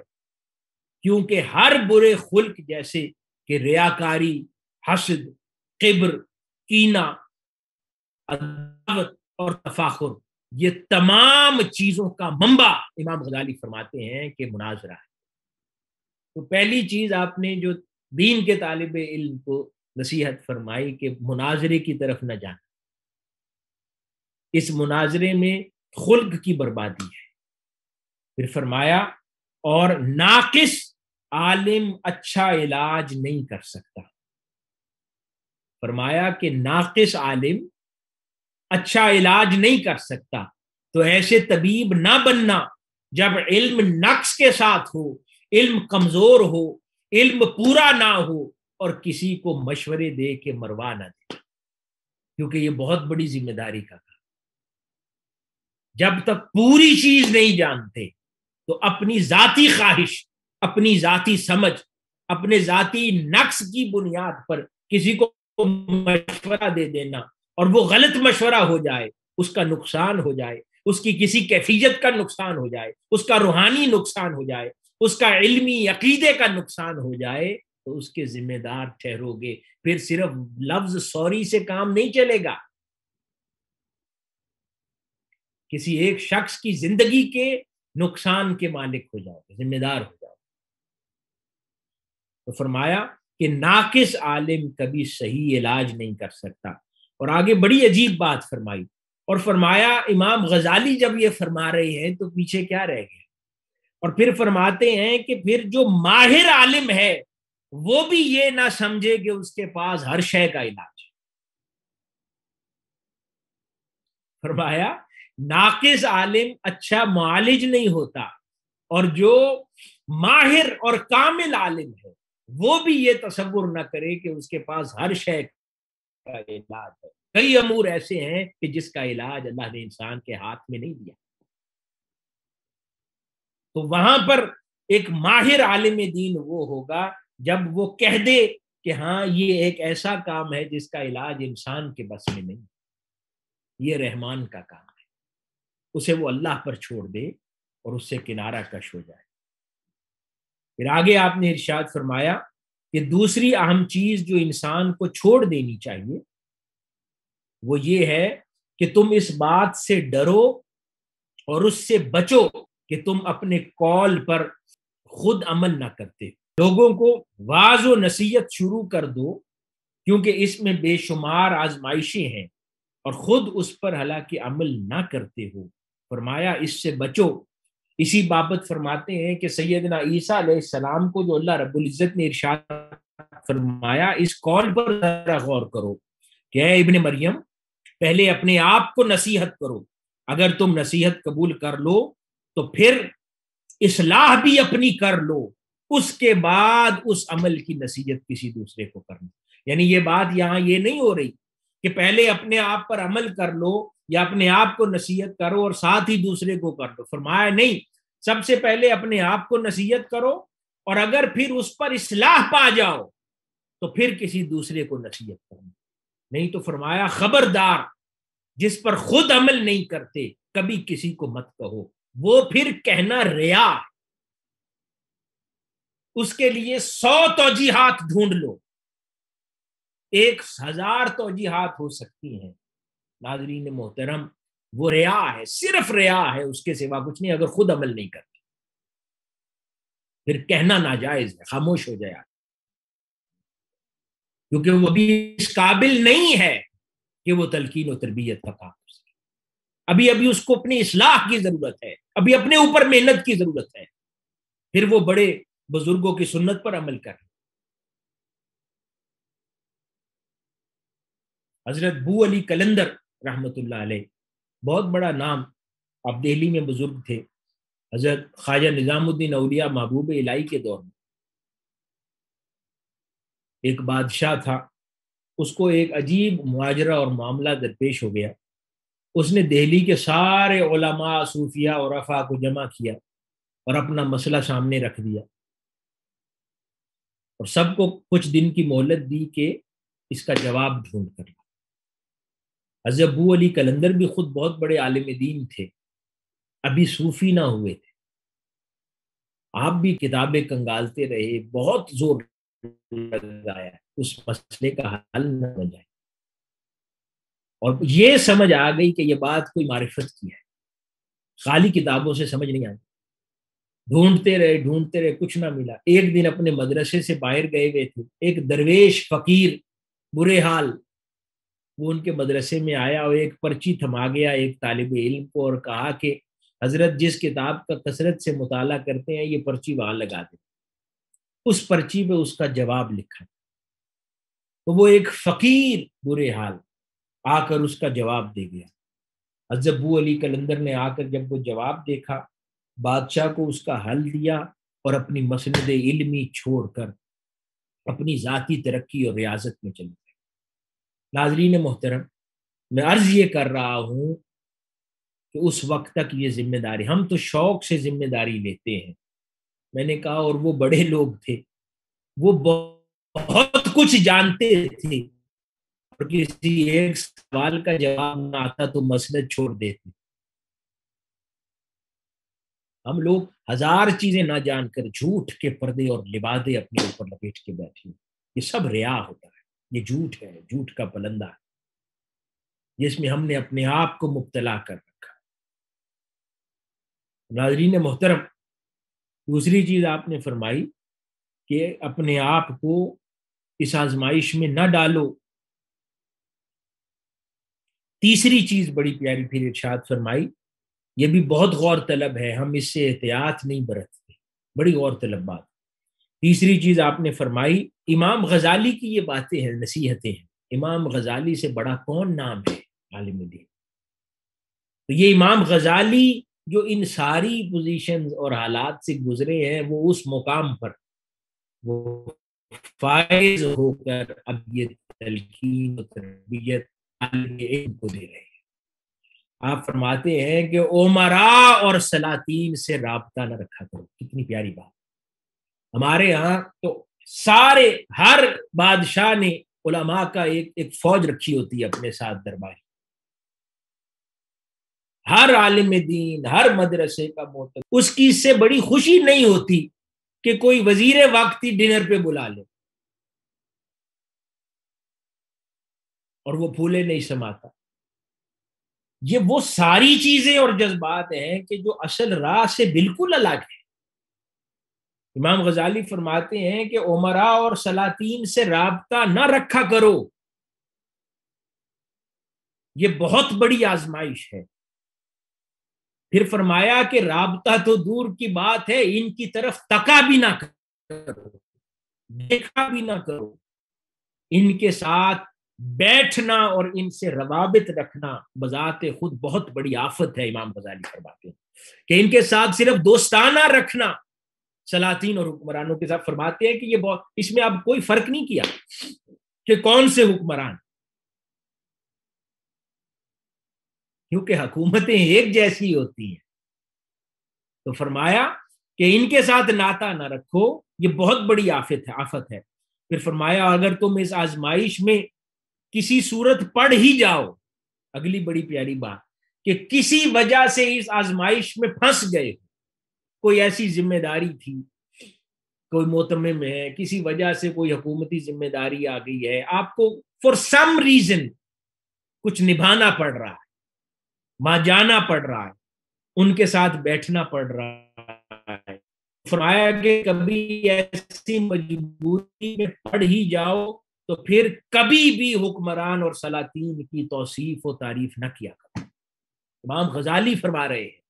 کہ کبھی اس میں پھنس جاؤ تو پھر کبھی حکمران وقت کی اور بادشاہ اور سلاطین کی توصیف و تعریف نہ کیا کرو۔ اب ذرا غور کیجئے، ہم اپنے زمانے اور دور کو دیکھ لیں، ایک فوج علماء کی ہوتی ہے جو حکمرانوں نے صرف تعریف کے لیے رکھی ہوتی، کسی حکمران وقت کو بس بخار آیا نہیں کہ ایک فوج علماء کی ہوتی ہے کہ جن کے ہاتھ اس کے لیے دعا کے لیے اٹھ جاتے اور پھر وہ سوشل میڈیا پہ دعا چلتی۔ یہ دین کا راستہ نہیں ہے۔ اللہ والوں کی شانیں جدا تھی، بادشاہ وقت دروازے پر آ کے کھڑے ہو کے چلے جاتے تھے، ان کو پر ملتی، یہ بادشاہ کہتے نہیں ملتے۔ ہم ضرورت مند ہیں، ہم دوڑتے ہیں ان جگہوں کی طرف۔ فرمایا کہ اس کی تعریف نہ کرو، کیونکہ جب کسی فاسق اور ظالم کی تعریف کی جائے گی تو اللہ تعالیٰ ناراض ہوگا، اور پھر اگر کوئی عالم دین یا دین کا طالب علم کسی کی تعریف کرے کیونکہ اس کے فسق اور اس کے ظلم پر وہ کلیئر نہیں ہے، تو فرمایا کہ اگر وہ یہ تعریف کرے گا تو اللہ پاک ناراض ہوگا۔ اور اگلی بات، اگر کسی حکمران وقت اور سلاطین میں سے کسی کی درازی عمر کی دعا کرتے ہو اور وہ ظالم ہے تو تم در حقیقت اللہ کے حضور اس شخص کے لیے دعا مانگ رہے ہو جو خدا کی مخلوق پہ ظلم کرتا ہے۔ یعنی اللہ پاک یہاں فرمائے گا، امام غزالی فرماتے ہیں کہ تم یہ دعا کر رہے ہو کہ مولا تیری مخلوق پر ظلم طویل ہو جائے، ظلم کا دور لمبا ہو جائے اور یہ ختم ہو۔ ناظرین گرامی، اب ذرا اپنے ارد گرد غور کر لیں کہ اس نصیحت کے برعکس ہمارا معاملہ کیا ہے۔ ہاں، جس کی تو وہ بس وہاں تک پہنچا نہیں، جس کی سے نہیں، گورنمنٹس کے ایوانوں میں سرکلز میں اٹھنا بیٹھنا نہیں، وہ تو کہے گا بھئی میں دعا نہیں کرتا، اس کو کوئی کہتا بھی نہیں ہے دعا کے لیے۔ لیکن یہ سوچنے کی بات یہ ہے کہ جب اللہ پاک کسی کو خاص مقام دے، کوئی عزت دے دے، کوئی رتبہ دے دے، کوئی پوزیشن دے دے، اور وہ عالم دین بھی ہے تو اسے زیب نہیں دیتا کہ اس کی زبان پھر کسی حکمران یا کسی بادشاہ کی توصیف و ثنا میں اٹھے، کیونکہ عالم دین کو فقط یہی زیب دیتا ہے کہ اس کی زبان جب کھلے وہ صرف اللہ اور اس کے رسول کی تعریف میں کھلے، اہل بیت اطہار، صحابہ کرام، اولیاء اللہ کی تعریف میں کھلے، قرآن اور صاحب قرآن کے لیے کھلے، تعلیمات قرآن اور سنت کے لیے کھلے، اللہ کی مخلوق کے لیے کھلے، حق کے لیے کھلے۔ اس کے علاوہ کسی کی تعریف زیب نہیں دیتی۔ اسی طرح ناظرین محترم، چوتھی بات آپ نے فرمائی، ارشاد فرمائی، بڑی پیاری ہے، بڑی غور طلب ہے، یہ بھی ایک ایسا نقطہ ہے جس طرف ہم توجہ نہیں دیتے اور بڑی بے نیازی برتتے ہیں۔ آپ نے فرمایا کہ امیروں سے سچا عالم دین یا طالب علم دین کا تحفے قبول نہ کیا۔ ہم تو امیر ڈھونڈتے ہیں تحفہ لینے، علماء امیر لوگوں کے ساتھ ناطہ تعلق دوستی اسی لیے رکھتے ہیں کہ وہاں سے تحفے اچھے مل جائیں۔ امام غزالی نے فرمایا کہ اگر سچے دین کے طالب علم ہو، سچے عالم دین ہو، پھر یہ تمہاری پریفرنسز نہیں ہونی چاہیے، تم پھر کسی اور دنیا کے مسافر ہو، پھر تم کسی اور فضا میں اڑنے والے پرندے ہو، تمہارا اس دنیا سے کوئی کام نہیں ہے، نہ اس دنیا کے سلاطین سے کام ہے، نہ اس دنیا کے امراء سے کام ہے، تم غلام ہو، تم نائب ہو رسول اللہ کے صلی اللہ علیہ وسلم کے، تمہارا مزاج اور ہونا چاہیے،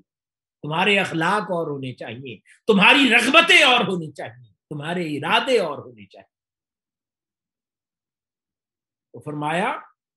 کہ عمراء سے تحفے قبول نہ کریں، باوجود اس بات کے آپ فرما رہے ہیں کہ تم جانتے ہو کہ یہ حلال کا پیسہ، تب بھی تحفہ قبول نہ کرو۔ فرمایا اس کا سبب یہ ہے کہ امیروں سے تحائف لینے کی حرص اور خواہش رکھنا دین میں فساد اور بگاڑ پیدا کرتا ہے، کیونکہ یہ حرص انسان کو خوشامد پر مجبور کرتا ہے اور انسان اپنے مقام سے گر جاتا ہے۔ جس سے تحفہ لیتا ہے، جس سے نذرانہ لیتا ہے، کل کو اس کی بری بات کو برا نہیں کہہ سکتا، اس میں ایمانی جرت گر جاتی ہے، کمزور ہو جاتی ہے، کیونکہ جس سے منفیت وابستہ ہو گئی، جس سے مفاد جڑ گیا، جس سے نذرانہ جڑ گیا، جس سے تحفہ جڑ گیا، اس کی غلط کو کبھی غلط نہیں کہے گا، اس سے ایمانی جرت ختم ہو جائے گی۔ کل کو وہ شخص ظلم کا ارتکاب کرے گا تو اس کو کانفیڈنٹلی وہ ظالم نہیں کہہ سکتا، کیونکہ اب اس کے ایمان پر اور ضمیر پر نذرانے کا بوجھ آ گیا، اس کے ایمان اور ضمیر کے اوپر تحفے کا بوجھ آ گیا۔ وہ جتنا بھی ایماندار بنتا رہے، ایک لمحے کے لیے اس کے دل میں ضرور خیال آئے گا،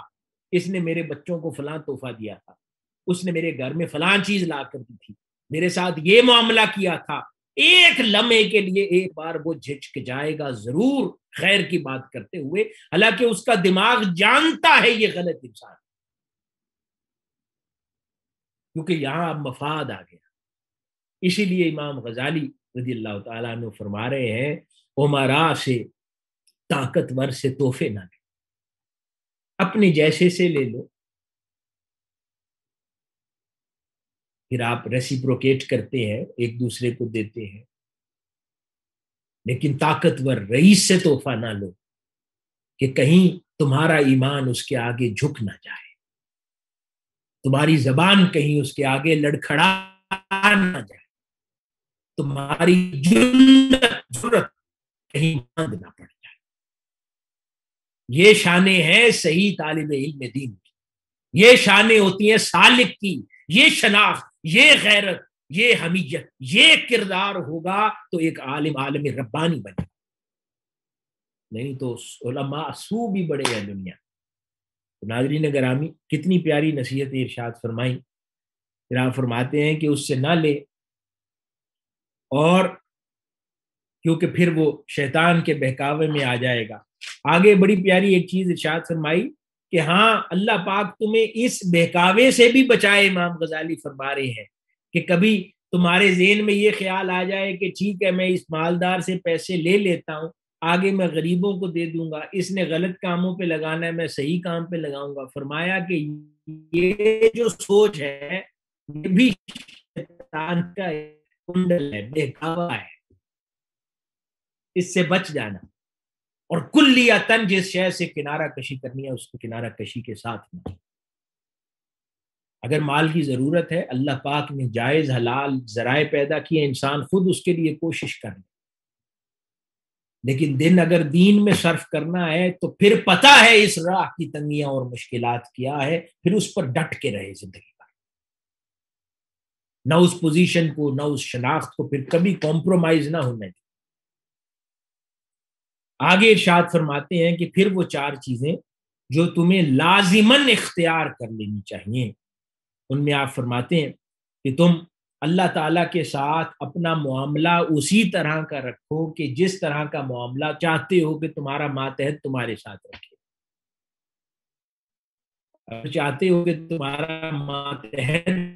تمہاری ہر بات مانے،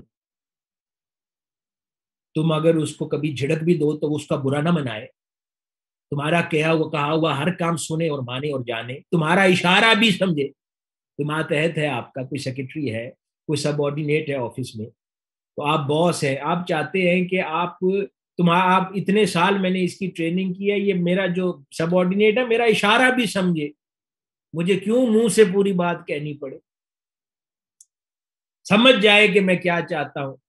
اور ہر دفعہ مجھے بتانا بھی نہ پڑے میرے سب آرڈینیٹ کو میری روٹین بھی پتہ ہونی چاہیے کہ میرا جو سینئر ہے وہ یا باس ہے وہ اس ٹائم چائے پیتا ہے تو بغیر کہے وہ چائے آ کر رکھ دے، یا فلاں کام ایسے پسند کرتا ہے، لکھائی کا یہ انداز پسند کرتا ہے، کوئی ڈاکیومنٹ اسٹیپل ہوا ہو تو اس سائڈ سے پسند کرتا ہے، فائلنگ کا طریقہ ایسے پسند کرتا ہے، کمرے میں صفائی چاہتا ہے، تو انسان اپنے سب آرڈینیٹ سے ایکسپیکٹ کرتا ہے کہ مجھے کہنا نہ پڑے۔ کتنی پیاری بات آپ فرماتے ہیں کہ جیسا تم اپنے سب آرڈینیٹ سے ایکسپیکٹ کرتے ہو ویسے خدا کے ساتھ بھی ہو جاؤ، کیونکہ اللہ پاک بھی ایسا ہی چاہتا ہے اپنے بندے سے کہ وہ اس کا وہی بندہ ہے کہ جو اس کی منشا بھی سمجھے، اس کا اشارہ بھی سمجھے، ہر بار کہنا نہ پڑے، پھر اس کی روٹین بھی سمجھے کہ اس کو کون سی روٹین پسند ہے، وہ بغیر کہے اس روٹین پر عمر بھر چلتا رہے۔ تو کتنی پیاری بات فرمائی کہ جو شخص چاہتا ہے کہ وہ اس کا سب آرڈینیٹ جیسا بیہیو کرے وہ ویسا بیہیویئر اپنا اللہ کی ذات کے ساتھ بھی اپنا، کتنی پیاری نصیحت ہے۔ پھر فرمایا جو شے اپنے لیے پسند کرو وہ اپنے بھائی، اپنے ہم نشین، ہم مجلس، ایک شیخ کے ساتھ تعلق رکھنے والے لوگ، ایک استاد کے ساتھ مل کر پڑھنے والے لوگ آپس میں ایک دوسرے کے ساتھ بھی کوئی تعلق رکھتے۔ پھر فرمایا کسی علم یا مطالعے میں صرف اس وقت تک مشغول ہونا جب اس کے حصول دل کی اصلاح اور تزکیہ نفس کا نفع دے، یعنی اس وقت تک کسی علم یا مطالعے تک جانا اور کوشش کرنا جب وہ خیر دے رہا ہے، وہ نفع دے رہا ہے، اور اپنی ذات کے لیے، اصلاح احوال کے لیے وہ نفع ہے۔ یعنی آپ جب علم حاصل کرتے ہیں تو علم حاصل کرنے کا مقصد حاصل کرتے ہوئے یہ نہیں ہونا چاہیے کہ میں اس سے آگے کیا فائدہ لوگوں کو پہنچاؤں گا، سب سے پہلے اپنی ذات کہ جو میں پڑھنے لگا ہوں اس سے میں اپنی زندگی کی بہتری کے لیے کیا نئی بات سیکھ رہا ہوں، پھر جب اس پر عمل ہو جائے پھر آگے لوگوں کو وہ بات کہہ دی جائے۔ پھر فرمایا کہ جب کوئی علم پڑھو یا مطالعہ کرو تو تمہارا حاصل کیا جانے والا علم ایسا ہونا چاہیے جو تمہارے دل کی اصلاح کرے، نفس کا تزکیہ کرے، گویا ایسے کہ اگر تم نے یہ بات جان لو، یہ بڑی پیاری بات ہے، غور سے سنیں۔ آپ نے فرمایا کہ اگر تمہیں پتہ، یعنی جو علم حاصل کرتے ہو، جو کتابیں پڑھتے ہو، جن کتابوں یا بحث کا تکرار کرتے ہو، وہ انتخاب یہ ہونا چاہیے، بڑی سادہ بات فرمائی کہ ہر طالب علم دین کا خود فیصلہ کر لے کہ اسے کیا پڑھنا ہے۔ فرمایا کہ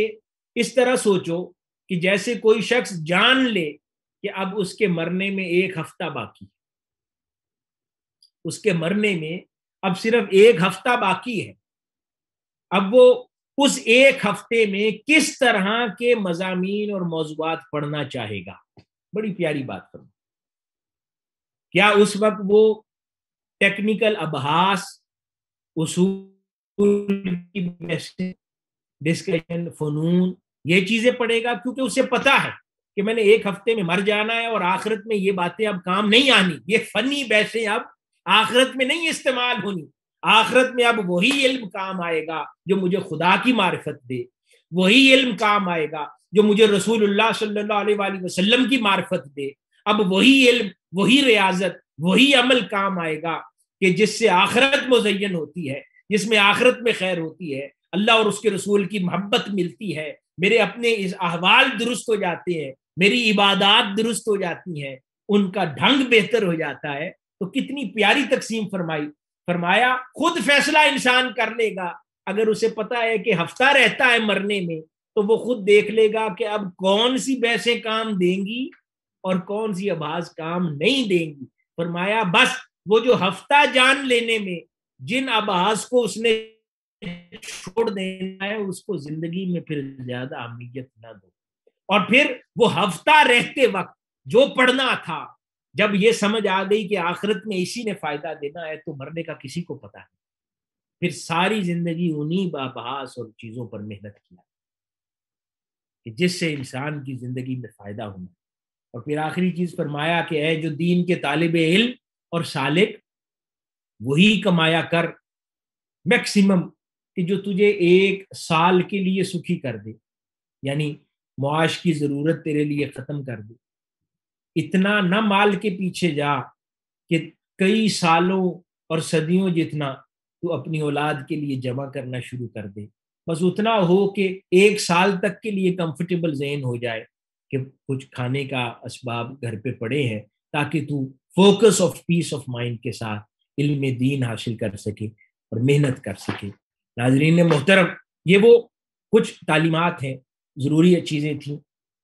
یوں تو بہت ساری اور چیزیں ہیں بیان ہونے والی، تو کچھ 2 4 اور چیزیں میں عرض کر کے پھر بات کو ختم کرتا ہوں۔ ناظرین محترم، حضرت امام غزالی رحمۃ اللہ علیہ نے رضی اللہ تعالیٰ عنہ نے ایک اور بات بڑی اہم ارشاد فرمائی کہ بڑی غور طلب ہے۔ آپ فرماتے ہیں کہ میں ایک اور بات بتاتا چلوں کہ راہ حق کے مسافر، دین کے طالب علم، اے سالک، یہ بات اچھی طرح سے جان لو کہ سالک کے لیے رہنمائی اور ہدایت دینے والے مربی اور شیخ کا ہونا ناگزیر ہے، تاکہ وہ اپنی تربیت کے ذریعے اس شخصیت کے برے اخلاق نکال دے اور اس کی جگہ اچھے اخلاق ڈال دے۔ اس کی اہمیت کو اجاگر امام غزالی خود لکھ رہے۔ پھر آگے فرماتے ہیں کہ ذرا یہ بھی جان لیں کہ تربیت ہوتی کیا ہے، کہ جو ایک شیخ، ایک استاد علم دین کے ساتھ در حقیقت کرتا ہے۔ انسان کئی بار آج کل نوجوانوں کے اندر یہ رجحان ہوتا ہے، ہم سمجھتے ہیں کہ شاید ہم نے قرآن و حدیث کا مطالعہ کر لیا، دیگر کتابیں پڑھ لیں، آگے ہمیں تربیت کیا شے ہے، اب ہم خود اپنی تربیت کر لیں گے، ہمیں حرام حلال غلط صحیح کی تمیز ہو گئی ہے، اب آگے تربیت کس چڑیا کا نام ہے۔ ناظرین محترم، امام غزالی نے تربیت کو بہت خوبصورت الفاظ میں ایکسپلین فرمایا۔ آپ فرماتے ہیں تربیت در حقیقت اس عمل کا نام ہے کہ جب کسان جو پودے ہیں، جو فصلیں ہیں، اس کے ساتھ خود بخود، اس کو روکا نہیں جا سکتا، جو کچھ زہریلی جھاڑیاں اور بیکار کانٹے نکل آتے ہیں، ان کو اکھاڑ اکھاڑ کر جو باغ میں، جو پودوں کے ساتھ، جو فصلوں کے ساتھ غیر ضروری کانٹے اور جھاڑیوں کو کاٹ کے خالص کر دیتا ہے پودوں کو اور جھاڑیوں کو اور فصلوں کو، اسے تربیت کہتے ہیں۔ اور ناظرین گرامی، انسان جس بھی راہ پر چل رہا ہو، جس مرضی فیلڈ سے اس کا تعلق ہو، چاہے علم دین حاصل کر رہا ہو، جتنی مرضی کتابیں، یہ ہو نہیں سکتا کہ جب وہ بڑھ رہا ہو، پروان چڑھ رہا ہو، اس کے ساتھ خود رو جھاڑیاں بھی وجود میں نہ آ جائیں۔ ہر شخص کے ساتھ ہوتی، تو وہی جو شیخ ہے، وہ مربی ہے، جو استاد ہے، وہ خود رو جھاڑیاں پھر چن چن کے نکالتا چلا جائے۔ نہیں تو اگر کوئی درخت یا پودا خود رو جھاڑیوں کے ساتھ بڑھ جائے اور نیچے خود رو جھاڑیاں اور کانٹے بے شمار ہوں، ان باغوں میں پھر کوئی جایا نہیں کرتا، کیونکہ پھر اس باغ سے زخم ملتے ہیں، اس باغ سے پھل تک تو کوئی کوئی پہنچتا ہے، اس باغ سے زخم ملتے ہیں، پھر کوئی نہیں جاتا۔ تو اس شیخ اور مربی کا در حقیقت کام یہ ہوتا ہے کہ وہ در حقیقت ان ساری خود رو جھاڑیوں کو نکال کے اس کی تربیت کرتا ہے۔ اور دوسری اہم شے جو پھر اس شیخ اور استاد سے میسر آتی ہے، حصول علم کی راہ میں، ناظرین گرامی، آپ ارشاد فرماتے ہیں کہ سچا علم تبھی میسر آئے گا جب اس علم کے حصول سے پہلے انسان طہارت کرے گا۔ اس طہارت کو آپ نے 2 حصوں میں تقسیم فرمایا۔ آپ نے فرمایا طہارت 2 طرح کی ہے، ایک طہارت ظاہری ہے، ایک طہارت باطنی ہے۔ طہارت ظاہری وہ ہے، فرمایا کہ علم حاصل کرنے کے لیے علم کا ادب یہ ہے کہ انسان وضو کے ساتھ ہو، انسان نجاست سے پاک ہو، پھر صاف اور شفاف کپڑے پہنے، پھر مطالعہ کرے، علم کی کسی کتاب کو چھوئے، اس کو ادب کے ساتھ ڈیل کرے، تو وہ پھر کتاب اس سے خطاب کرے گی، وہ کتاب اس کو علم دے گی، وہ کتاب بھی اس سے پیار کرے گی۔ تو ظاہری طہارت کے ساتھ علم اور علم کی مجالس میں بیٹھا کرو۔ جہاں پر علم کی بات ہو رہی ہے، علم کی مجلس ختم ہوئی، نماز کا ٹائم ہوا، تو پھر آدھے لوگ وضو کرنے اس وقت دوڑ رہے ہوتے ہیں، تو جب کسی بڑے کے پاس آ کر بیٹھے، کسی استاد کے پاس بیٹھے، کسی شیخ کے پاس بیٹھے تو مجلس میں داخل ہونے کا ادب یہ تھا کہ وضو کے ساتھ ہے۔ تو فرمایا ظاہر کی طہارت ہوگی تو علم حاصل ہوگا۔ دوسری بڑی پیاری بات ارشاد فرمائی، فرمایا پھر علم ایک ایسا نور ہے جو صرف ظاہر کی طہارت سے نہیں میسر ہوتا، اس کے لیے باطنی طہارت بھی بہت ضروری ہے۔ اور فرمایا کہ باطنی طہارت کیا ہے جو کہ علم کے حصول کے لیے ضروری ہے؟ وہ فرمایا کہ اپنے نفس کو برے اخلاق، مذموم اوصاف سے پاک کر لے، اپنے دل کو ہر بد دیانتی سے، گندگی سے، کدورت سے، بدعقیدگی سے، بدخلقی سے پاک کر لے،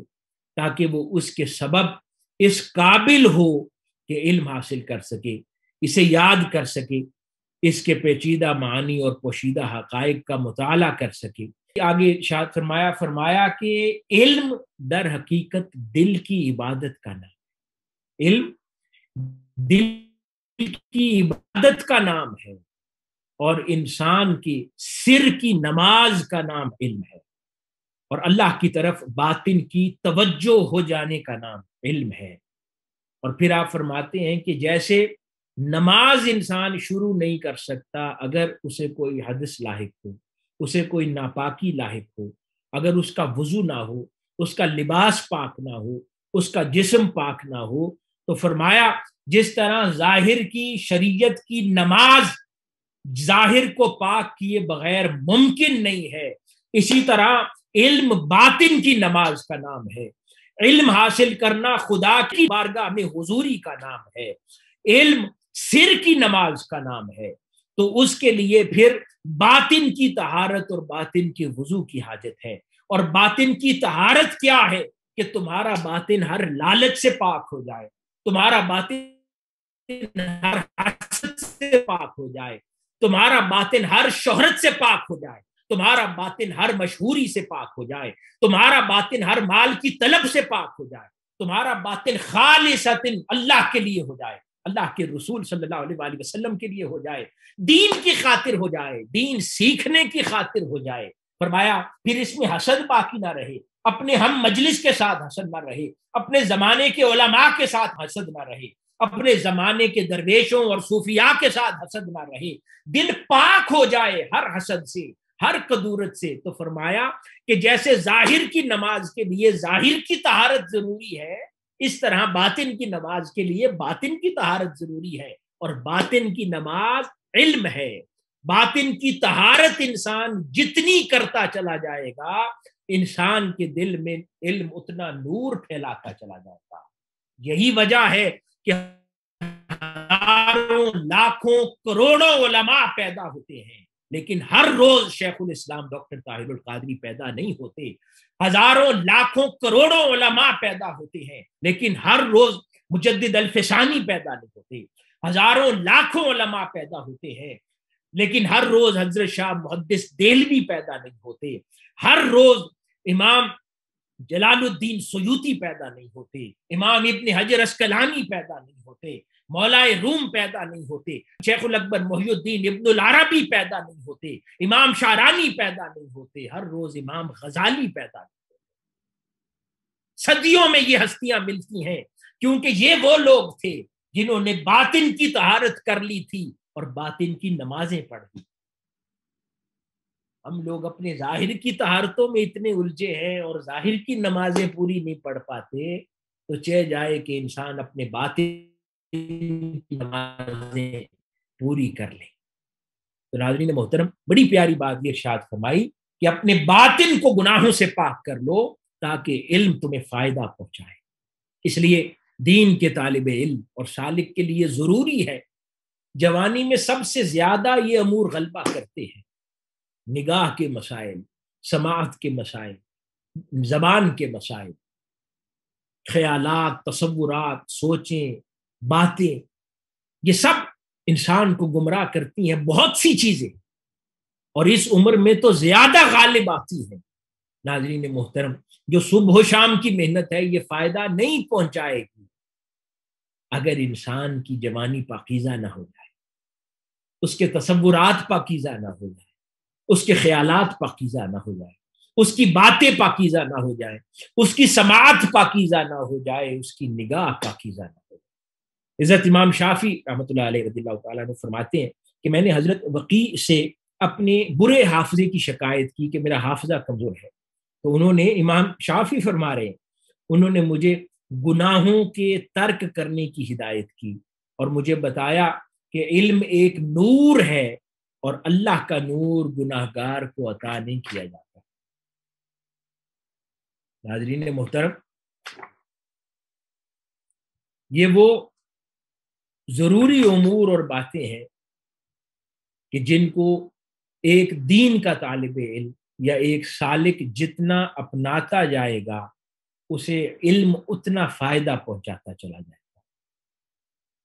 امام شعرانی رحمۃ اللہ علیہ آپ فرماتے ہیں کہ اس لیے اگلی چیز بہت ضروری یہ بھی ہے، ہمارے ہاں علم دین کے طالب علم ہوں یا سالک ہو، یہ ایک اگلا مسئلہ ہے۔ ہم سمجھتے ہیں کہ ہم دین کا مطالعہ کرتے ہیں، دین کی خدمت کرتے ہیں، یہ بذات خود بڑی خیرات ہے۔ ہم اگر پیسہ یا مال ہو بھی تو علماء سب سے کم اپنی جیب کھولتے ہیں، اگر ہو بھی تو مشکل سے کھولتے ہیں، اور ہم سمجھتے ہیں کہ شاید پیسہ خرچ کرنا یا خیرات کرنا یہ تو تاجروں کا کام، تو کوئی علماء بھی تو مالدار ہو سکتے ہیں، اور اگر چلو مالدار نہیں، اپنی ضرورت سے زائد تو ہر کسی کے پاس کبھی نہ کبھی کوئی ایسا موقع آ جاتا ہے کہ ہوتا ہے۔ علم دین پڑھنے پڑھانے والوں کو بھی امام شعرانی فرماتے ہیں کہ کھلے دل سے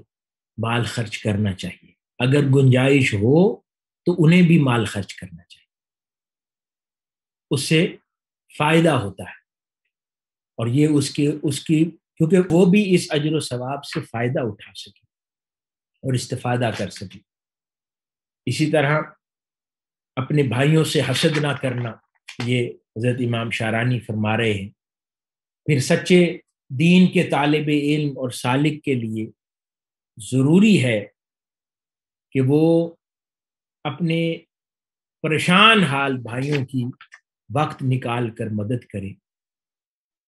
یعنی بے نیاز نہ ہو جائے۔ اگر دین کا عالم علم ہے یا دین کا عالم دین ہے، اور اگر کہیں گلی کوچوں میں ظلم ہو رہا ہے، کسی کا ساتھ زیادتی ہو رہی ہے، تو وہ یہ سمجھے کہ میرا کام تو درس و تدریس ہے، میرا کام تو دین ہے، میں تو نہیں ان کاموں میں پڑتا جھگڑوں میں نہیں۔ فرمایا کہ اگر وہ عالم دین ہے تو وہ بطور مسلمان سب سے اعلیٰ اسے ہونا چاہیے، اور وہ تمام ذمہ داریاں اس کو ادا کرنی ہیں کہ جو کسی بھی ایک مسلمان اور نیک مومن سے اللہ پاک توقع رکھتا ہے۔ پھر فرمایا کہ سارے جہاں کے لیے صفت رحمت سے مزین ہونا چاہیے ایک سچے دین کے طالب علم اور سالک کو، اس کے دل میں سب کے لیے برابر شفقت ہونی چاہیے، یہاں تک کہ وہ یہ بات ذہن پر نقش کر لے کہ دنیا میں کوئی شے، کوئی شخص کبھی بدبخت نہ ہوگا، یعنی اتنی زیادہ رحمت۔ اب یہ برعکس ہے، اب امام شعرانی فرما رہے ہیں، اب یہ ہماری سوچ کے برعکس ہے۔ ہم جب فارغ و تحصیل ہوتے ہیں، علم دین پڑھ کے علماء بن جاتے ہیں، تو ہماری نظر میں 99% لوگ غلط ہو جاتے ہیں، گناہگار ہو جاتے ہیں۔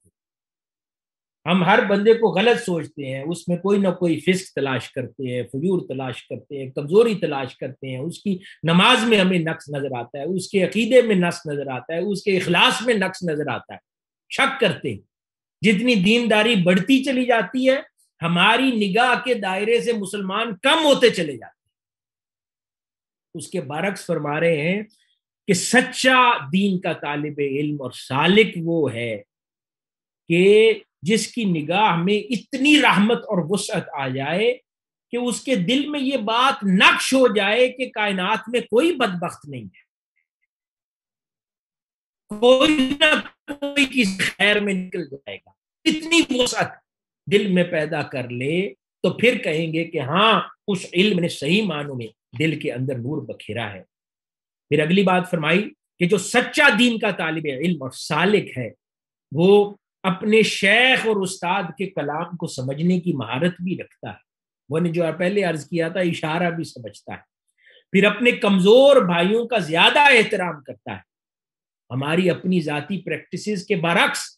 ہم مالدار زیادہ ہوگا، زیادہ رتبے کا ہوگا، اس کا زیادہ احترام کریں گے، کمزور شخص کا کم احترام کریں گے۔ فرمایا کہ جو کمزور آدمی ہے اس کا وہ زیادہ احترام کرتا ہے، اپنے ہم نشینوں کے ساتھ نیکی کرتا ہے، صدقہ اور خیرات کی کثرت کرتا ہے، اپنے شیخ پر اعتراضات اور انکار اس کا سد باب کرتا ہے اور اس کے اوپر دروازہ اپنی سوچوں کا بند کر دیتا ہے، محبت الہی کے حصول کے لیے ہر وقت کام کرتا رہتا ہے۔ سچا صالح اور سچا طالب علم وہ ہوتا ہے جو ہر عمل محبت الہی کے حصول کے لیے کرتا ہے، یہاں تک کہ حق تعالیٰ انہیں ایسے کاموں میں پڑنے سے پھر بچا لیتا ہے جو انہیں اس کی بارگاہ کی حاضری سے روکتے ہیں۔ پہلے وہ کوشش کرتا ہے کہ ایسے کاموں سے دور رہے کہ خدا کے حضور حاضر ہو سکوں، پھر ایک وقت آتا ہے کہ خدا خود اس کو اس کاموں سے محفوظ فرما لیتا ہے تاکہ وہ اس کی بارگاہ کی حاضری نہ رک جائے۔ اس طرح وہ ان لوگوں کے ساتھ بھی یہی معاملہ کرتا ہے جو لوگ اس سے محبت کرتے ہیں، یعنی اللہ پاک اس کو اللہ والوں میں شامل فرما دیتا ہے۔ اور پھر سچا دین کا طالب علم اور سالک کوئی عمل طلب ثواب کے لیے نہیں کرتا، بلکہ تمام عمل صالح صرف رضا باری تعالیٰ کے لیے کرتے ہیں، کہ اصل مقصد بنیادی حصول علم ہے جس کے لیے ہم سب یہاں جمع ہیں۔ حصول علم کے لیے مقصد واضح ہونا چاہیے کہ ہم وہ علم کیوں حاصل کر رہے ہیں۔ پھر تیسری شے، نیت اس کے پیچھے کیا ہے، مقصد کے ساتھ جڑی ہوئی، کہ اس کے پیچھے نیت دنیاوی منفعت ہے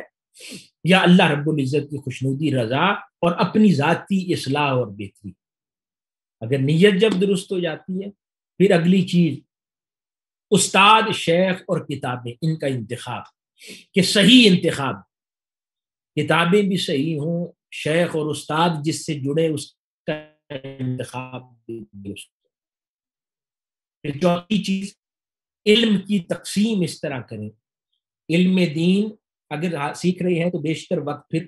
اپنے سبجیکٹ اور نصاب کی کتابوں اور علم دین کی کتب کو دیں، نصاب کی کتابوں کے علاوہ بھی، لیکن باقی جو دنیاوی علوم ہیں ان کو اگنور نہ کر دیں، کچھ نہ کچھ ہر علم سے جاننے کی کوشش کریں تاکہ شخصیت میں ایک کمال آ جائے، ایک بیلنس آ جائے۔ اور پھر اس کے ساتھ استاد کے ساتھ جب لگ جائیں تو کامل احترام، محبت، اخلاص اور خلوص نیت کے ساتھ پھر استاد کے ساتھ لگیں، اس کی صحبت میں بیٹھیں، شیخ کے ساتھ لگیں، اسے بطور رول ماڈل دیکھیں، پھر اس کی زندگی سے سیکھیں۔ اور جب پھر یہ علم آنا شروع ہو جائے تو پھر ضروری ہے باطن کی طہارت ظاہر کی طہارت کے ساتھ، کہ پھر جو باطنی برے اخلاق ہیں ان کا چلے جانا بہتر ہے، بری خصوصیات، بری عادات، برے اخبار، بری کیفیات پھر باطن سے ختم ہو جائے تو پھر وہ علم نور بن کر باطن کے اندر پھیلنا شروع ہو جائے۔ جب وہ پھر نور بن کر علم پھیلے گا تو اس کی نشانی یہ ہے کہ پھر عالم دین کی شخصیت کے اندر وسعت آ جائے گی، رحمت آ جائے گی، پھر وہ لوگوں کو دین سے نکالے گا نہیں، دین میں شامل کرے گا، اس کو وسعت آ جائے گی، اسے دنیا میں سب خوش بخت نظر آئیں گے، کوئی بدبخت نہیں لگے گا، کوئی بیکار نہیں لگے گا، اسے اپنے سے بڑا کوئی فاسق نہیں لگے گا، اسے اپنے سے بڑا کوئی فاجر نہیں لگے گا۔ تو یعنی اتنی وسعت آ جائے گی، یہ شناخت ہے کہ اس کا علم اس کے اندر نور بکھیر رہا ہے یا نہیں بکھیر رہا۔ اگر ہم کتابوں کے انبار پڑھ لیں لیکن شخصیت میں تنگی آ جائے، شخصیت میں گھٹن آ جائے، لوگ پسند نہ آئے، لوگوں کو شک کی نگاہ سے دیکھنا شروع کر دے، لوگوں کو خارج کرنے پر توجہ ہو، شامل کرنے پر توجہ نہ ہو، تو سمجھیں علم اسے فائدہ نہیں پہنچا۔ اور باقی شخصیت کے اندر خوبصورت پہلو وہ شامل ہو جائیں تو پھر سمجھیں کہ صحیح معنوں میں علم اسے توجہ دے رہا ہے۔ اور آخری بات جو حضرت امام شافعی رحمۃ اللہ علیہ نے رضی اللہ تعالیٰ عنہ نے فرمائی کہ دیر از نو شارٹ کٹ، علم اور صحیح طالب علم بن کر وہ عالم ربانی تک کا سفر طے کرنا ہے، اس کے لیے کوئی شارٹ کٹ نہیں ہے، سال ہا سال اور عمر بھر کی محنت، صبر علم اور تحمل کے ساتھ انسان وہ محنت کرتا چلا جائے، مناظرے سے پرہیز کرے، جھگڑے سے پرہیز کرے، علم سے محبت کرے۔ اللہ پاک ہم سب کا حامی و ناصر ہو، ہمارے حال لطف و کرم فرمائے،